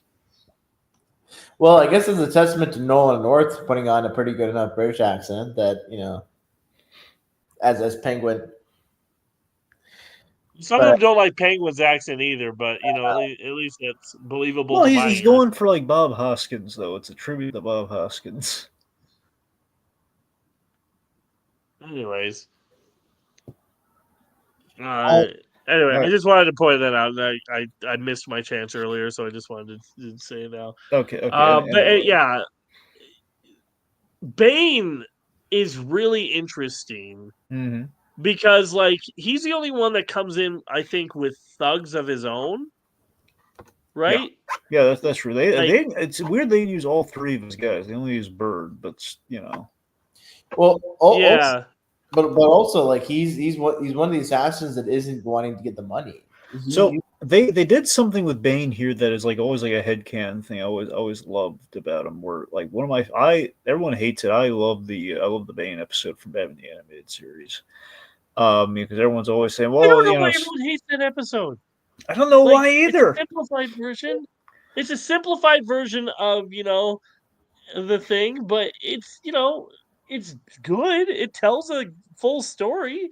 So what we do with Bane there, we to some degree do here, and it's something I really like doing with the character, or the idea that Bane, he as more so like a form of training and just kind of making cash. He will go around, he will offer his services as an assassin slash mercenary, but he does have a goal and a personal vendetta against Batman. Like Batman is the target. Like Batman's the guy. Batman is the goal. So I love that he's basically taking this job as really just a means to kind of settle his score with Batman. Now, admittedly, I kind of wish we established what that score is. Like, why does he not like Batman without getting? I'm not saying we need to see a whole flashback to Santa Prisca, but Well, a that's the little thing. Santa mention. Prisca is just such a huge story. Like, I Yeah, don't know how much you could actually get out without it sounding like weird. Like, you were the spirit that tormented me while I was exactly. in the water Well, chamber in the prison that I was in that's what because I'm my father saying, was. Lazerdude. What I'm looking I for is ate maybe. rats as a child, and and I was born in prison. Well, that's what I'm saying. To some degree, I just wish because again, that was always been the convoluted part of the Awesome Bane backstories. It doesn't really fully connect to Batman. It's just really much like symbolically, I want to defeat you. It's like that's like always like the handicap of the Bane character, where he's got a great origin story in what motivates him and just how he acts, but like connecting like his own origin story to Batman, because given that he's not born and bred in Gotham, he's always kind of like that's always like the missing link I keep wishing we could always maybe like economize or improve on or something, you know. I disagree because, by the same token, like Ra's al Ghul isn't born or bred in Gotham, but he's as charismatic and noteworthy of a villain among Batman's rogues gallery. Well, yeah, that's what I'm saying. Why can't we do what we've done with Ra's a little more easily with Bane? Well, part of it's like when Bane was created, he was created along the same lines as like Doomsday, where it's like, hey, let's just create a character that is really a force of nature. Although Bane, in fairness to him, when he debuted, was depicted in Nightfall and Night Force, all that, like he had an intelligence and an interesting like point of view and personality. It's just more like after he breaks Bruce's back, and like it's really hard to escalate or do bigger things beyond that. And so there's kind of a bit of a holding pattern for the character. So it's like Secret 6, it's like there's interesting stuff done with the character at that point, but then it's like it's removed from him just being like a noteworthy antagonist or villain. And I know there's stuff with him in like Tom King's run, but like I guess what I'm saying, and I think we have it again. It's very thin though. I guess to some degree, what I'm always looking for with Bane is like, I don't know, maybe it could be somewhat of like a Craven the Hunter looking for the impressive prey. Like that's why he sets his sights on Batman, which I mean, that's all I can really read into with this version, which I'm fine with. But again, as I'm saying, it's still never like deliberately said. I need one line just to say why Batman. Well, that is Bane's whole shtick though for why he comes to Gotham, because you know what I just thought that they could have done though? They should have had Riddler's intel be like an audio clip, like the patient files, and it's like an audio diary of Bane. There you go. That's what I'm saying. That's what they should have done. So it's like it's not throughout like the main story. You don't take a moment with the characters, sit down and talk about it, but you get to have a moment if you scan these intels where you get to find out what is Bane all about. Why is he going after Batman? Why is he tormented by Batman? And then it's just something that adds on to the character, once it's there. But it is a little bit like, oh, I'm gonna get you for what you did. What did I do? You should know, but you won't. So I guess I'm not gonna tell you. Ultimately, what I'm saying is we don't need a lot with that with Bane. We just need something, like anything, really. Just a simple line. And look, Rohit's kind of right. Like again, ultimately, even Batman the Animated Series, we imply that's the reason. It's just he's heard the stories of Batman, and he wants to. And that to me, that's fine.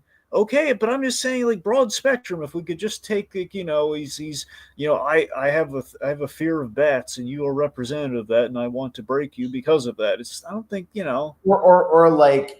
I grew up seeking to empower myself or strengthen myself. I am the master of my domain, or master of my realm, and you, Batman, are the master of Gotham.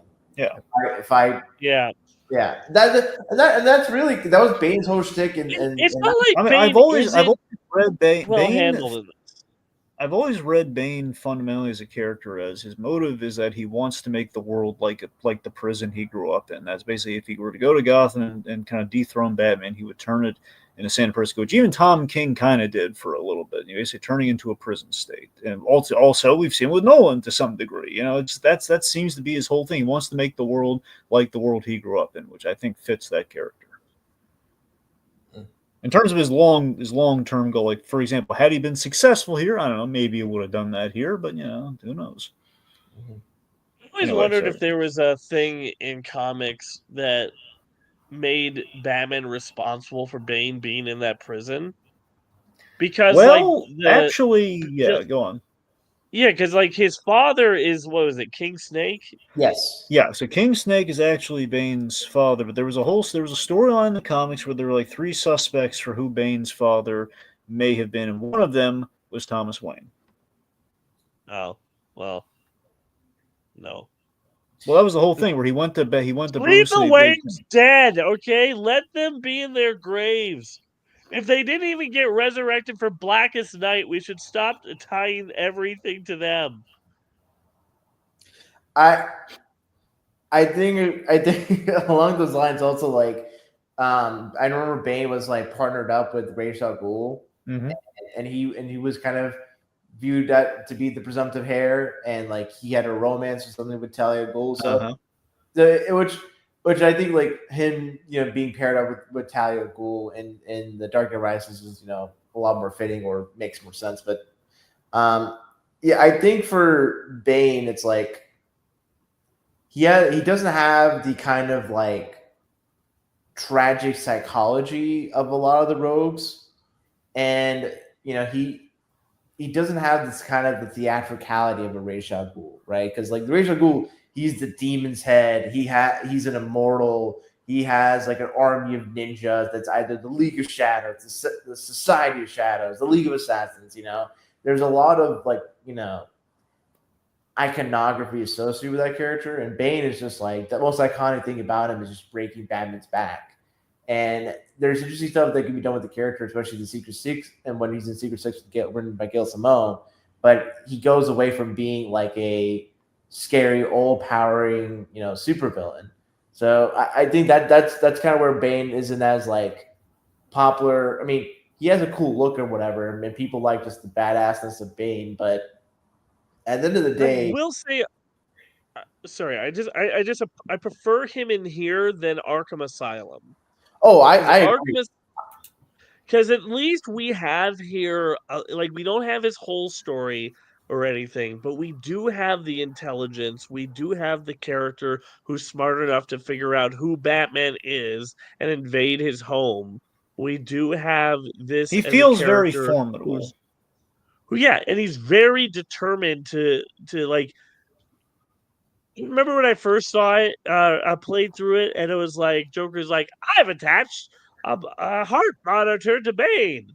If you don't kill him, Commissioner Gordon dies, or Well, no, Captain Gordon yeah, dies." well, remember, no, Joker does. Yeah, when Joker does that, but I'm like, why would Bane let him do that? Because he You wants to know? kill He wants to fight Yeah, Batman to I the know, death. I know. I like. I'm just saying this was my thought in the first thing. Is like, why would Bane put something in on him so like Batman would be motivated to kill him? But I think you're right. It's like he wants to face off against who he deems as the best, and he wants to drive him to be at his best. It's like, so I do get it. I do understand it, and I actually kind of like it from the character. Like, I don't think you can kill me, but I want you to try. Yeah, there's a lot of pride with Bane for sure. So again, I'm 100% with you. JV Blanc, he's an ex. He has a great performance as Bane. He's very much the traditional Bane. He's I love that we're putting him in the very much again. You can kind of like Batman. So just put him in the full luchador mask, which is what we should do with the character. I mean, maybe Young Justice won't be a little more specific about the design of the mask, but yeah, he looks great, and like I love that he's already formidable even before he uses the venom, before we review, before he takes off the jacket. It's just kind of that evolution of he's wearing the jacket. Then we see him with the tubing, and then we go to him without the mask on, and then he goes full kind of basically Titan Bane.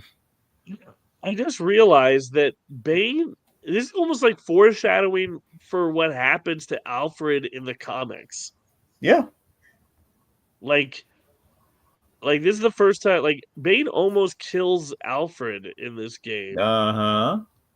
And I'm like, holy shoot, like that happens in the comics. Like he literally does. And it's just like I don't know. It's one of those things where, if I had a nickel for every time Bane stopped Alfred's heart, nickels, which isn't a lot, but it's weird that it's happened twice. Well, Phineas and Ferb reference for the kids out there. Yeah. So anyway, I think Bane should have gone for the neck. Yeah. Yes, Rohit. He should have gone for the neck. But no, wait a minute, no. Remember the twisted thing, like he said in that message on Batman Racing to the Batcave. He said, "I left a little bit of life in him so you could say goodbye to him." So that was intentional. Yeah. Did leave him a little bit of life in it on purpose, though. So you're right. That's why he didn't go for the neck. Honestly, I'm surprised Alfred didn't just kill them all. He Yeah, didn't have time to get to his double barrel. that's true. Well, no, he didn't because Batman was busy dealing with Firefly and that stupid bridge. Yeah. So again, speaking of which, again, the kind of dead shot, he's got a nice little sniper thing. I love how we kind of show he can do he can ricochet sniper bullets, which is really cool. Yeah. Yeah. Shiva is testing Batman on behalf of Ra's al Ghul, which is kind of neat. Little kind of setup there. I like her outfit. That's one of my Uh-huh. favorite. Like it's a black and red simple outfit, but I like it. I like it a lot. I like how she lures him with the baby carriage thing. Yeah, she's now. Dragon. Mm.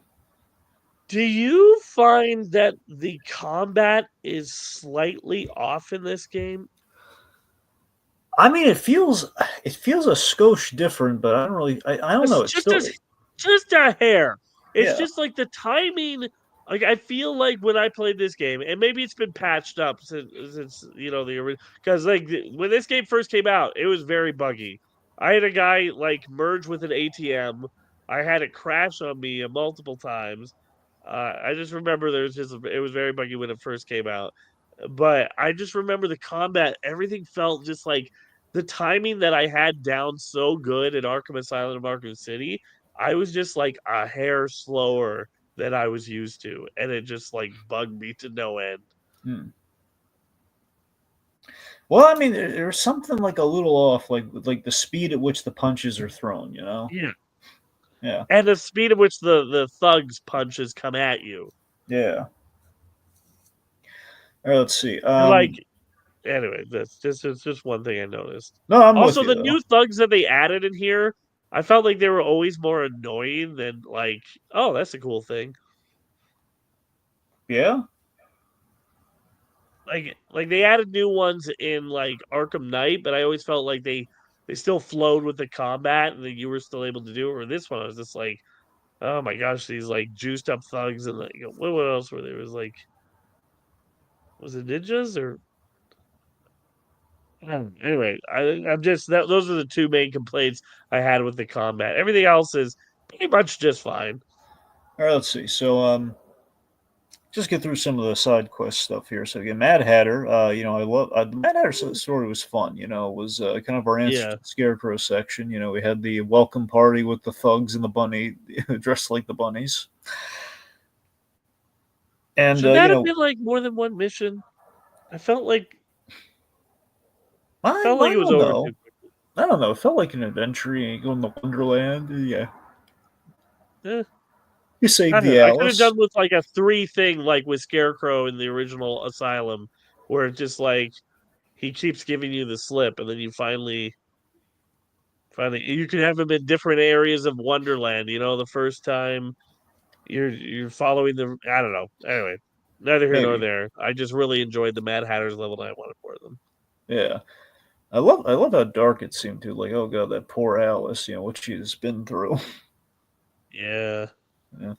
Anarchy. So Anarchy was Anarchy is a little similar to the Riddler thing, though. Only we kind of had more of an in-person interaction there. Batman is dealing with yet another vigilante that gives him perspective on what he's doing. Where this guy is he's very anti-corruption. Only he's viewing all government as all corruption, which is he's kind of flying blind there.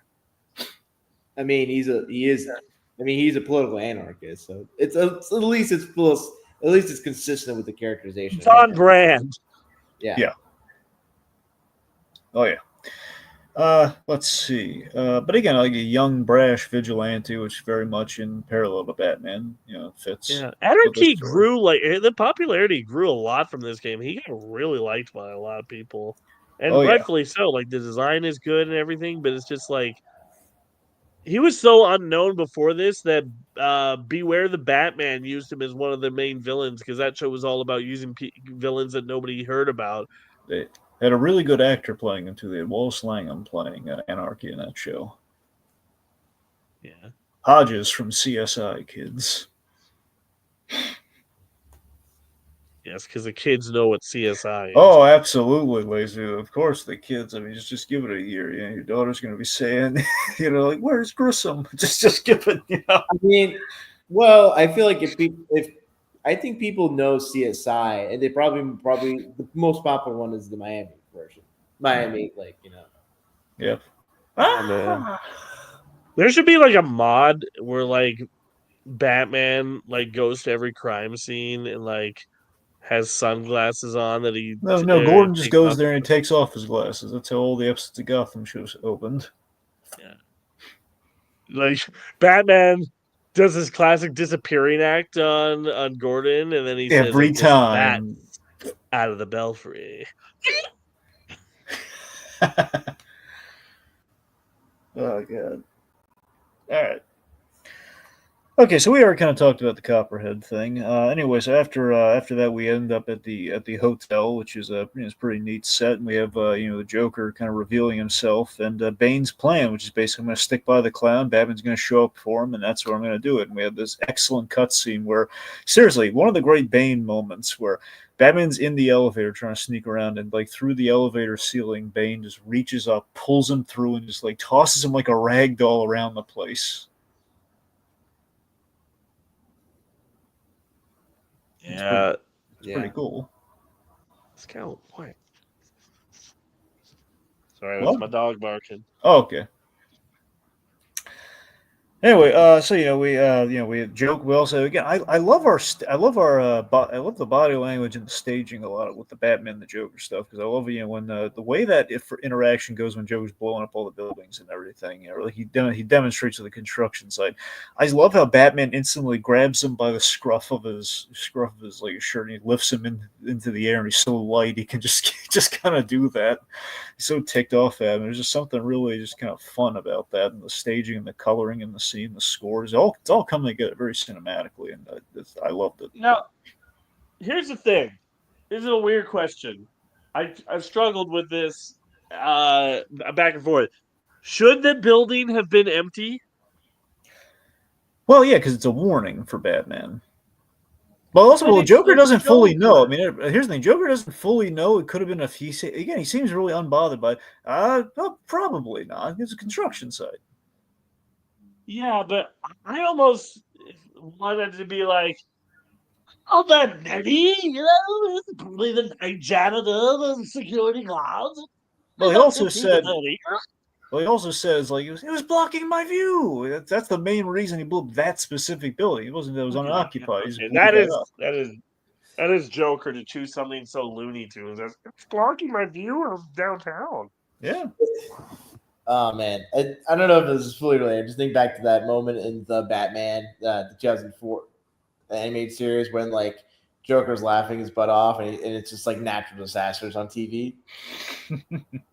Oh yeah. Yeah. I was like, part of me thinks like it's more Joker if he does kill somebody, but then part of me is just like, if Joker kills like a skyscraper full of people, like I don't think the asylum would be it for the Joker, you know? They would just murder him. I mean, at a certain point, like, well, there's a suspension of disbelief that the Joker has not been put to the death penalty. Like, the amount of like people he's killed, like he wouldn't be alive in the real world. Well, that's always like the miracle. What I'm saying is like if Joker did a 9/11 by himself, he would not be alive. Is all I'm saying. Batman. He would go to he'd go to a foreign country that doesn't have an extradition treaty. Yeah. He pops back up as the Iranian ambassador. Yeah, he'd do that. Yeah. Oh man. Unfortunately, yeah. Yeah. Anyway, but I do love the moment. I love him singing like a partridge in a pear tree while it's happening. It's pretty cool. Also, during his big meeting when he kills the executioner, this fruitcake is fantastic.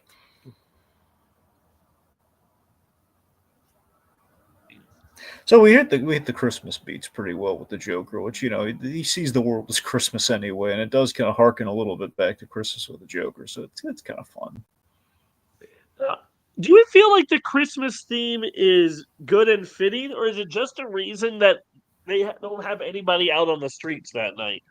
Well, it's because it's a blizzard, and it's a blizzard. It's Christmas, and like initially they were contemplating doing an evac store, but they decided against that because they just wanted because we ultimately do that a lot, and they didn't want it just seemed natural given like all the snow that was coming down, and maybe there'd be like a blizzard advisor, and the fact that it's Christmas Eve, people wouldn't be out in the streets. And that story was saved for Arkham Knight. So we're gonna eventually Batman game where you see civilians out and about, and Batman has to contend with that. Yeah. But was there not a commercial on for like in Gotham, like, "Hi, you need a quick evac out of town? Joker's breaking out, and you don't want to be part of his next game? Come on down to evac to our house. We got buses, we got trailers, we got everything you need to evac yourself out of town."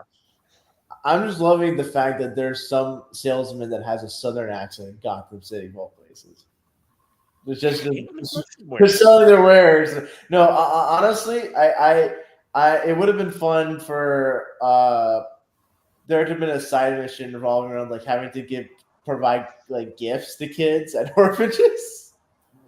Oh man, this would be Dragon would think I'm a sadistic person saying this, but I think it would be very funny if like Firefly was just like trying to like burn down orphanages or whatever, and take their kids, and Batman has to. Oh God. No, you don't want to get Batman near an orphanage. He will make Robins out of all of them. That's a Christmas gift for him. Did you ever hear about the? I at my side doing a lot of violence. Did you ever hear the radio thing that Adam West and Ralph Garman did? Basically, it was basically this gag where Batman was like doing a Christmas like through the radio. You had the actual Adam West playing Batman on the radio, and I think Ralph Garman was doing his impression of Burt Ward. Essentially, they were doing a Christmas benefit for orphans, and I think they took him to the Batcave or something. It's like, well, I'm sorry, kids, you can't leave. Literally, you had the actual Adam West doing a bit where it was like, well, I'm sorry, kids, you can never leave now. Basically, he adopted all the orphans because he wouldn't let them go because they learned the secret where the Batcave was. They couldn't go. Oh, that's funny. Oh yeah, it's a terrible thing to say to orphans that you can't leave. You've been adopted by Batman now. Yep. Oh wait, sorry. Terrible joke. All right, let's see. So we already talked about kind of the big, like Batman Joker, kind of like the connection moment. But I want to mention this too. Bobby Costanza, he came back for Bullock, which that was another historic thing of this game. The last time he ever voiced Bullock. Oh, wow. Yeah. Why does he have his Bullock? I mean, he has a couple because he's in a few scenes in this game. We see Bullock. Right, I guess I forgot there is that whole scene in the police station. Yeah, he's got a couple scenes in the game, not a lot, but I mean, he has at least we brought him back for it. That's pretty. He's like the only he's like the only animated series actor. Tara Strong, if you count her as Broadway, the only two that came back.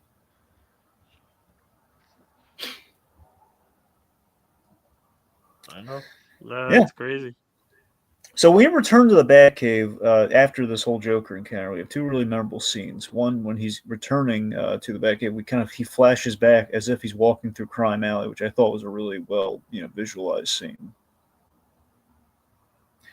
It's like if we could walk faster during that one scene in Arkham Asylum, Anyway, the other one, we have kind of our parody of "I am the danger." I'm the one who knocks from Breaking Bad, with more like the superstitious and cowardly lot kind of a Batman kind of filter applied to, with Batman and Alfred having their big kind of argument together.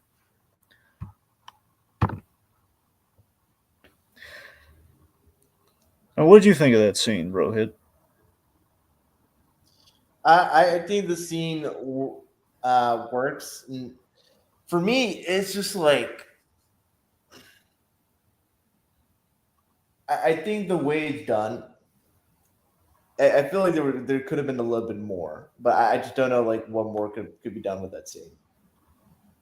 I love it's like Alfred calling him out and like kind of the raw anger that Batman has, and how it is putting him at Oh, risk. so the thing is that like for me, it's when I always rewatch the scene, I feel like that there's initial satisfaction because in some parts, it's always there's always something impressive of Batman kind of like baring his teeth and showing that like I think for this it was a necessary scene because I think in the course of the games, like Alfred is kind of very expressing a lot of doubts, kind of be skeptical of Batman's mission, and Batman's not actually putting Alfred in his place, but putting it's like, hey, I am why criminals hesitate. I am why they're afraid and they have assassins out for me.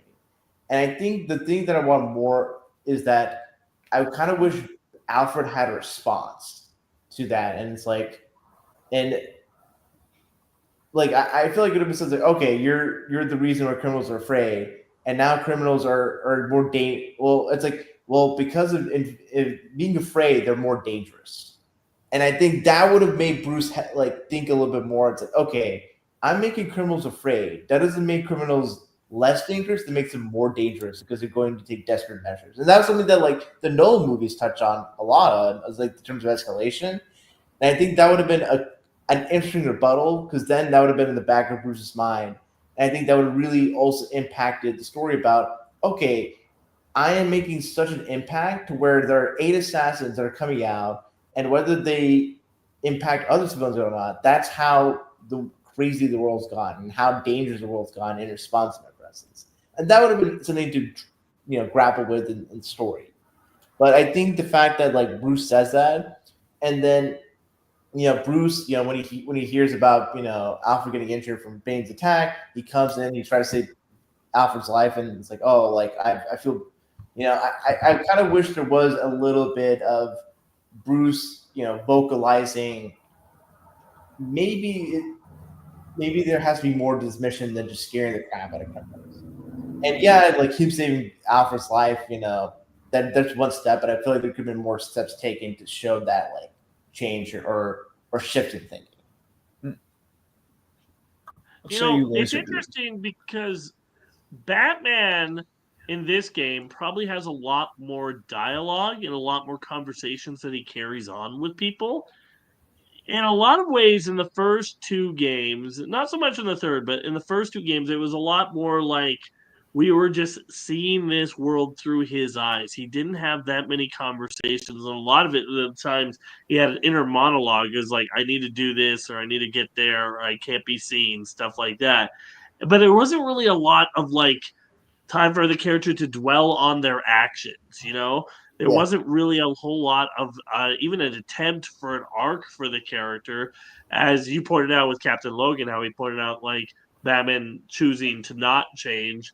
But that's like kind of his thing, where he just like, I am a movable object to Joker's seemingly unstoppable force, sort of thing. But this game does try to go the extra mile, and I do kind of appreciate them trying to incorporate more like character arc driven story in the Arkham games. And it brings a question that I've always been struggling with. If Arkham Origins came out first before Arkham Asylum, do we think Arkham Origins is still hailed as the best superhero game of that time as Arkham Asylum was? You mean if this came out like as it looks right now, but came out in 09? Yeah. I think it would have been lauded for like a lot of the stuff that we do here is very impressive, very cinematic. If you take it like at that point in time, I think it would get a lot of really positive reception. But I don't think necessarily you would have like like the whole PG-13 Batman the Animated Series kind of connect there. I don't think you'd have like the Dini kind of like I don't know. I don't think the Dini Connect's going to be there. I think it's going to be good. I think it's going to be a lot. I'm going to say like I think this game comes out and it's like this is the Batman we need on screen right now. I think he would have gotten that. I think for me, if this game came out first and then you had all the other Arkham games came out like afterwards, I think Arkham Origins would have retroactively been like the Assassin's Creed 1 of the Arkham franchise, in the sense that like, oh, this was like a really cool new foundation. And then when you hear people talk about Assassin's Creed games, it's like Assassin's Creed 1, like it set the foundation, but it's not the best game of the franchise. And I think No, but I'm just thinking about like, the other games that were superhero games that were out at the time. And I'm wondering, and like when Arkham Asylum came out, people just hailed it as this is the best superhero video game of all time.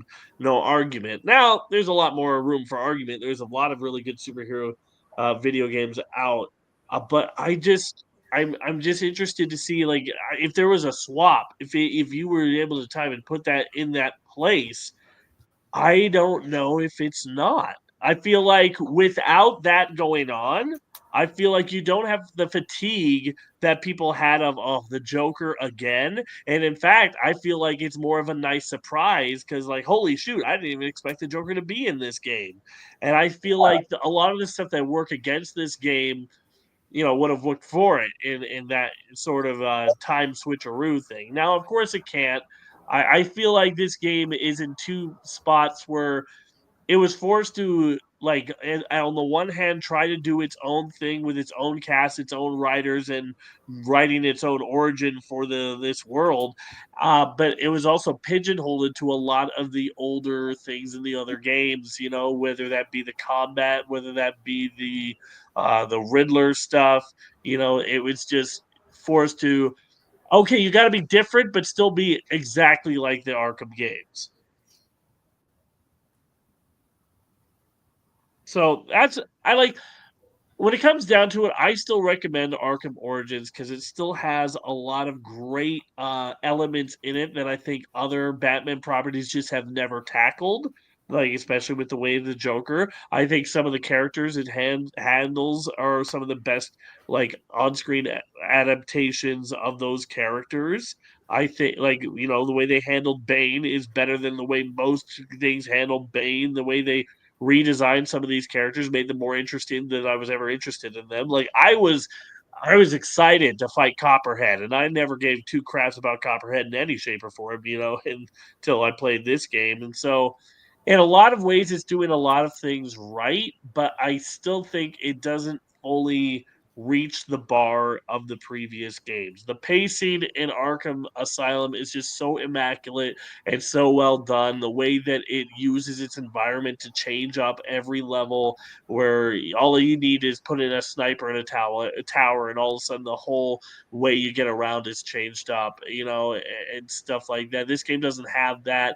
Arkham City feels like is what this game wants to be, but it just can't because it's stealing a lot of its ideas and stuff from Arkham City.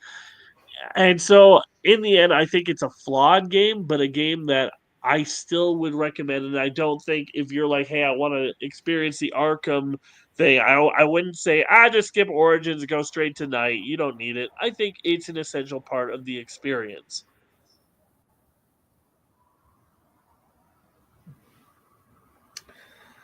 Yeah. Well, since we're kind of ramping down, I do want to get a few things in there. I really do like in the franchise what we do with Commissioner Gordon here. I really like that Yeah. with Jim Gordon here. We see him as Captain Gordon. He's kind of moving up the ranks. But one of my favorite details was the scenes in which he interacts with Batman. We have the nice arc there where again they're very much on opposite sides. Gordon, being the principal guy that he is, he's not giving Batman an inch. We have a great moment where all of it's kind of like it's kind of in the environment where you see, Gordon's basically in year one manhunt mode where we have these SWAT guys who are very corrupt. They're saying, we don't like Gordon and we want the $50 million reward, so we're going to bag the Batman. We have that scene in the hallway where Batman's trying to explain, look, we're on the same side. We see Batman interact with Barbara, and Barbara's a big fan, and she has that great moment. She has like, "Why do you do it?" And he has that great response. I made a promise, which that's Batman to a T. I love it. And it's just this really nice moment of like, Gordon's like, okay, look, no one shoots, unless he moves. And then of course he thinks he has Batman here, but Gordon doesn't know is they're probably going to shoot through Gordon to get Batman, and Batman saves his life there. like these little moments, they kind of add up. And then on the bridge, we have the apology scene. We have like essentially the first proper bad exit, where he's, where he kind of has like a kind of a thank you and an apology for like, we should have helped each other out a little bit more during that scene. We didn't. And then by the end, it all pays off. Where after he sees, he kind of found a workaround for killing Bane. He's really impressed by it. There you get to kind of fight alongside Gordon, which just was like a fist pumping moment for me as a lifelong Gordon fan that I am. Like, oh my god, we get to fight alongside him to save that corrupt warden. Yeah, no, the Gordon relationship is well done, and something that I do think this game probably also does better than the other games, because Gordon is usually just like base command in Arkham Knight. He's not in Arkham City till the end, and he's just a jacked, wrestler in Arkham Asylum. So to actually take an attempt to take a stab at the relationship and in the early goings of it, it is very reminiscent of Batman Year One, but it doesn't rip it off, and I think it does a service to it. Yeah, and I also love that he's like there during like these formidable moments in Batman's in Batman's career here. Like after the big Batman Joker encounter, like he's there. Like Batman's giving him back his gun and everything's. I have to take you in. And he kind of tells Barbara, I think I let him go because there's hope that maybe we could change things. Yeah, I don't know. It's just kind of nice, And plus, just the ending where you have like Batman and Joker in the church fighting each other. I mean, that's that's classic right there. Like that's great. And, Batman's beating the tar out of the Joker, and the Joker loving every second of it. yeah. It's like the first major defeat of the Joker. Yeah. It's the ending of this game. I will say the Bane as a roided out. Like it needed to happen for Bane to be where he was in Arkham. Plus, we had to Asylum. give him amnesia. Yeah, they had to give him amnesia as Venom. They had to do that. But like the whole just moving to one thing, it does kind of feel like a different game.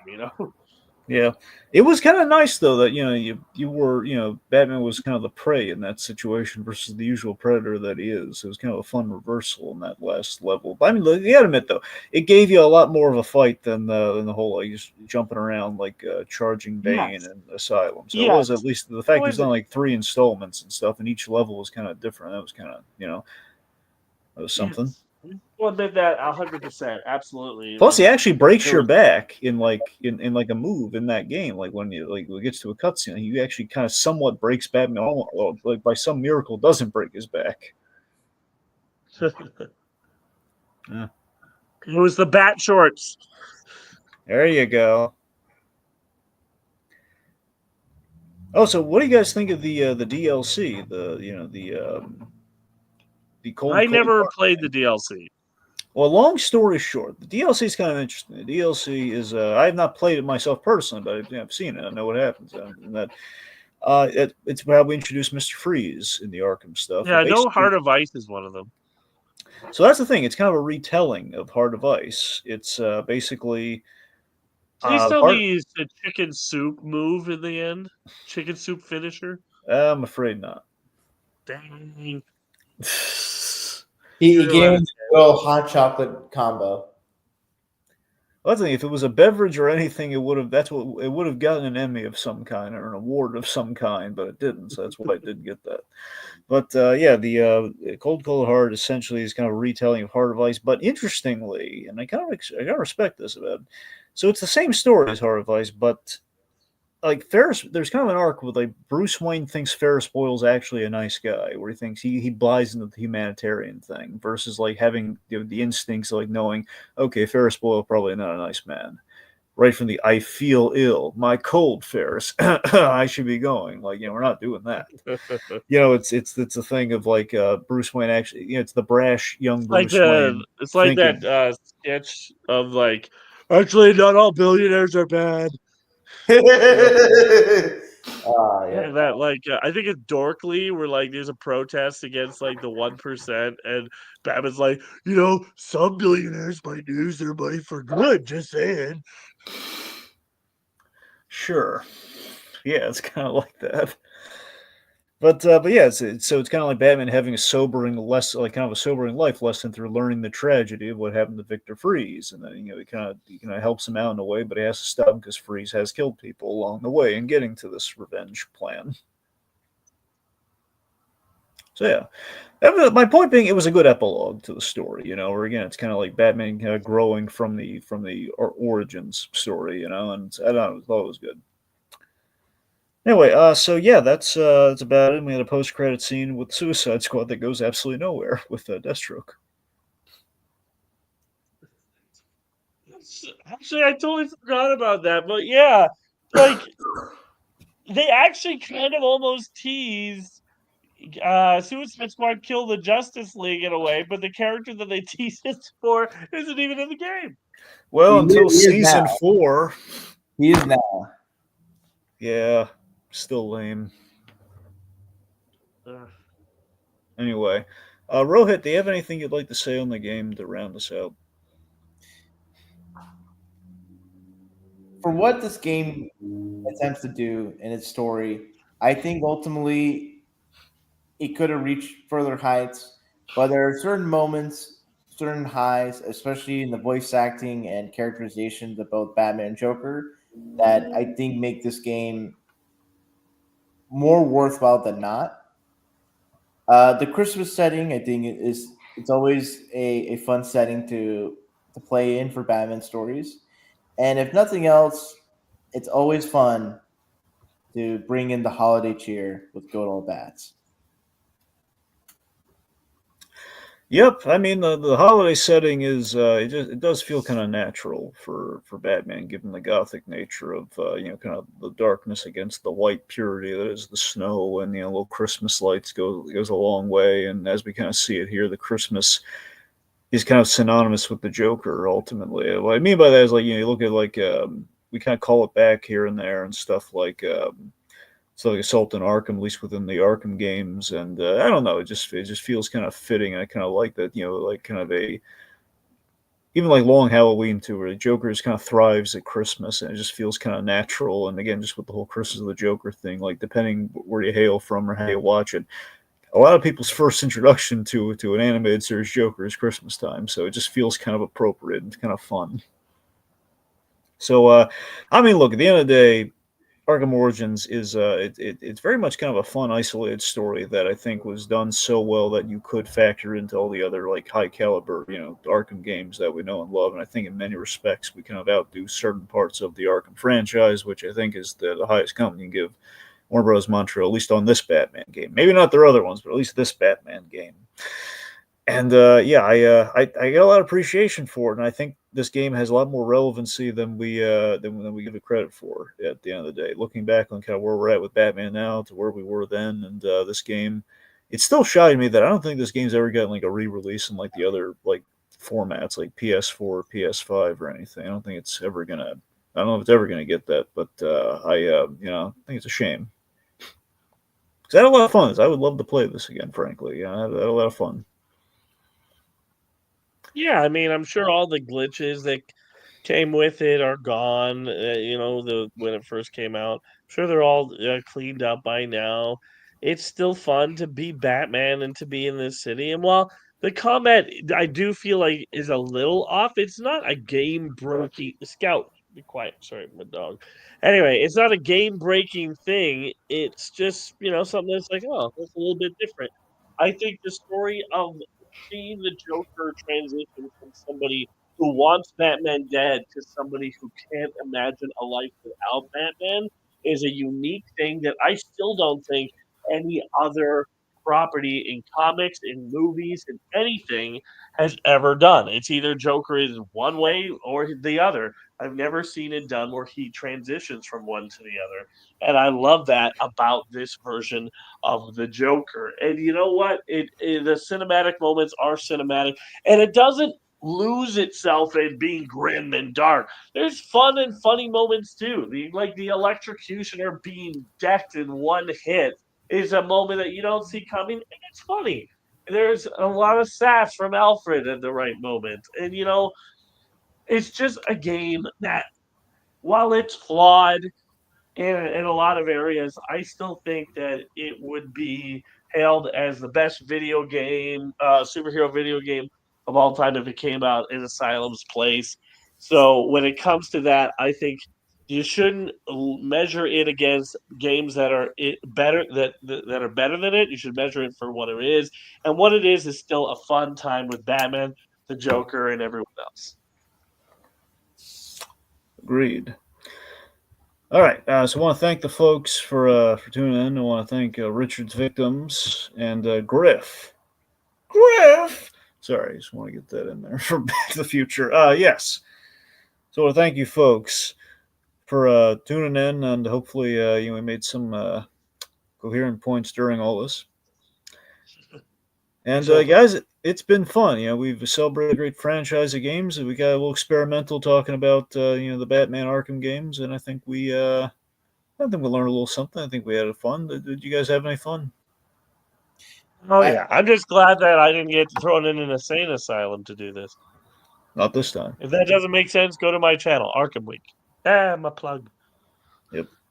I think it's just kind of crazy that from August to December, we've covered an entry in this franchise, and within 4 to 5 months, we covered basically 6 years of time of change in history of the perception of Batman as a character in games and movies and all that stuff. And I think with where Batman is in terms of gaming, especially in light of the fact that Arkham Shadows has come out, and I heard good things about that, and in spite of the mixed to negative reception of Gotham Knights and Suicide Squad Killed the Justice League, these Arkham games have gone a long way in making Batman a favorite character, if not the favorite of a certain generation of gamers who, hopefully through exposure to the Arkham games, have gone to appreciate Batman in other mediums, whether it be comics, animation, film, TV, what have you. So if nothing else, I think we should all give a big thank you to the people at Rocksteady, WB Montreal, and to the people that have obsessively played the games, watched all the cutscene movies, and have made memes, references, and jokes. And let's all embrace the Christmas miracle of being able to talk about the Arkham franchise in its totality. God bless us, everyone. All right, see you, everybody. It's the freaking bet.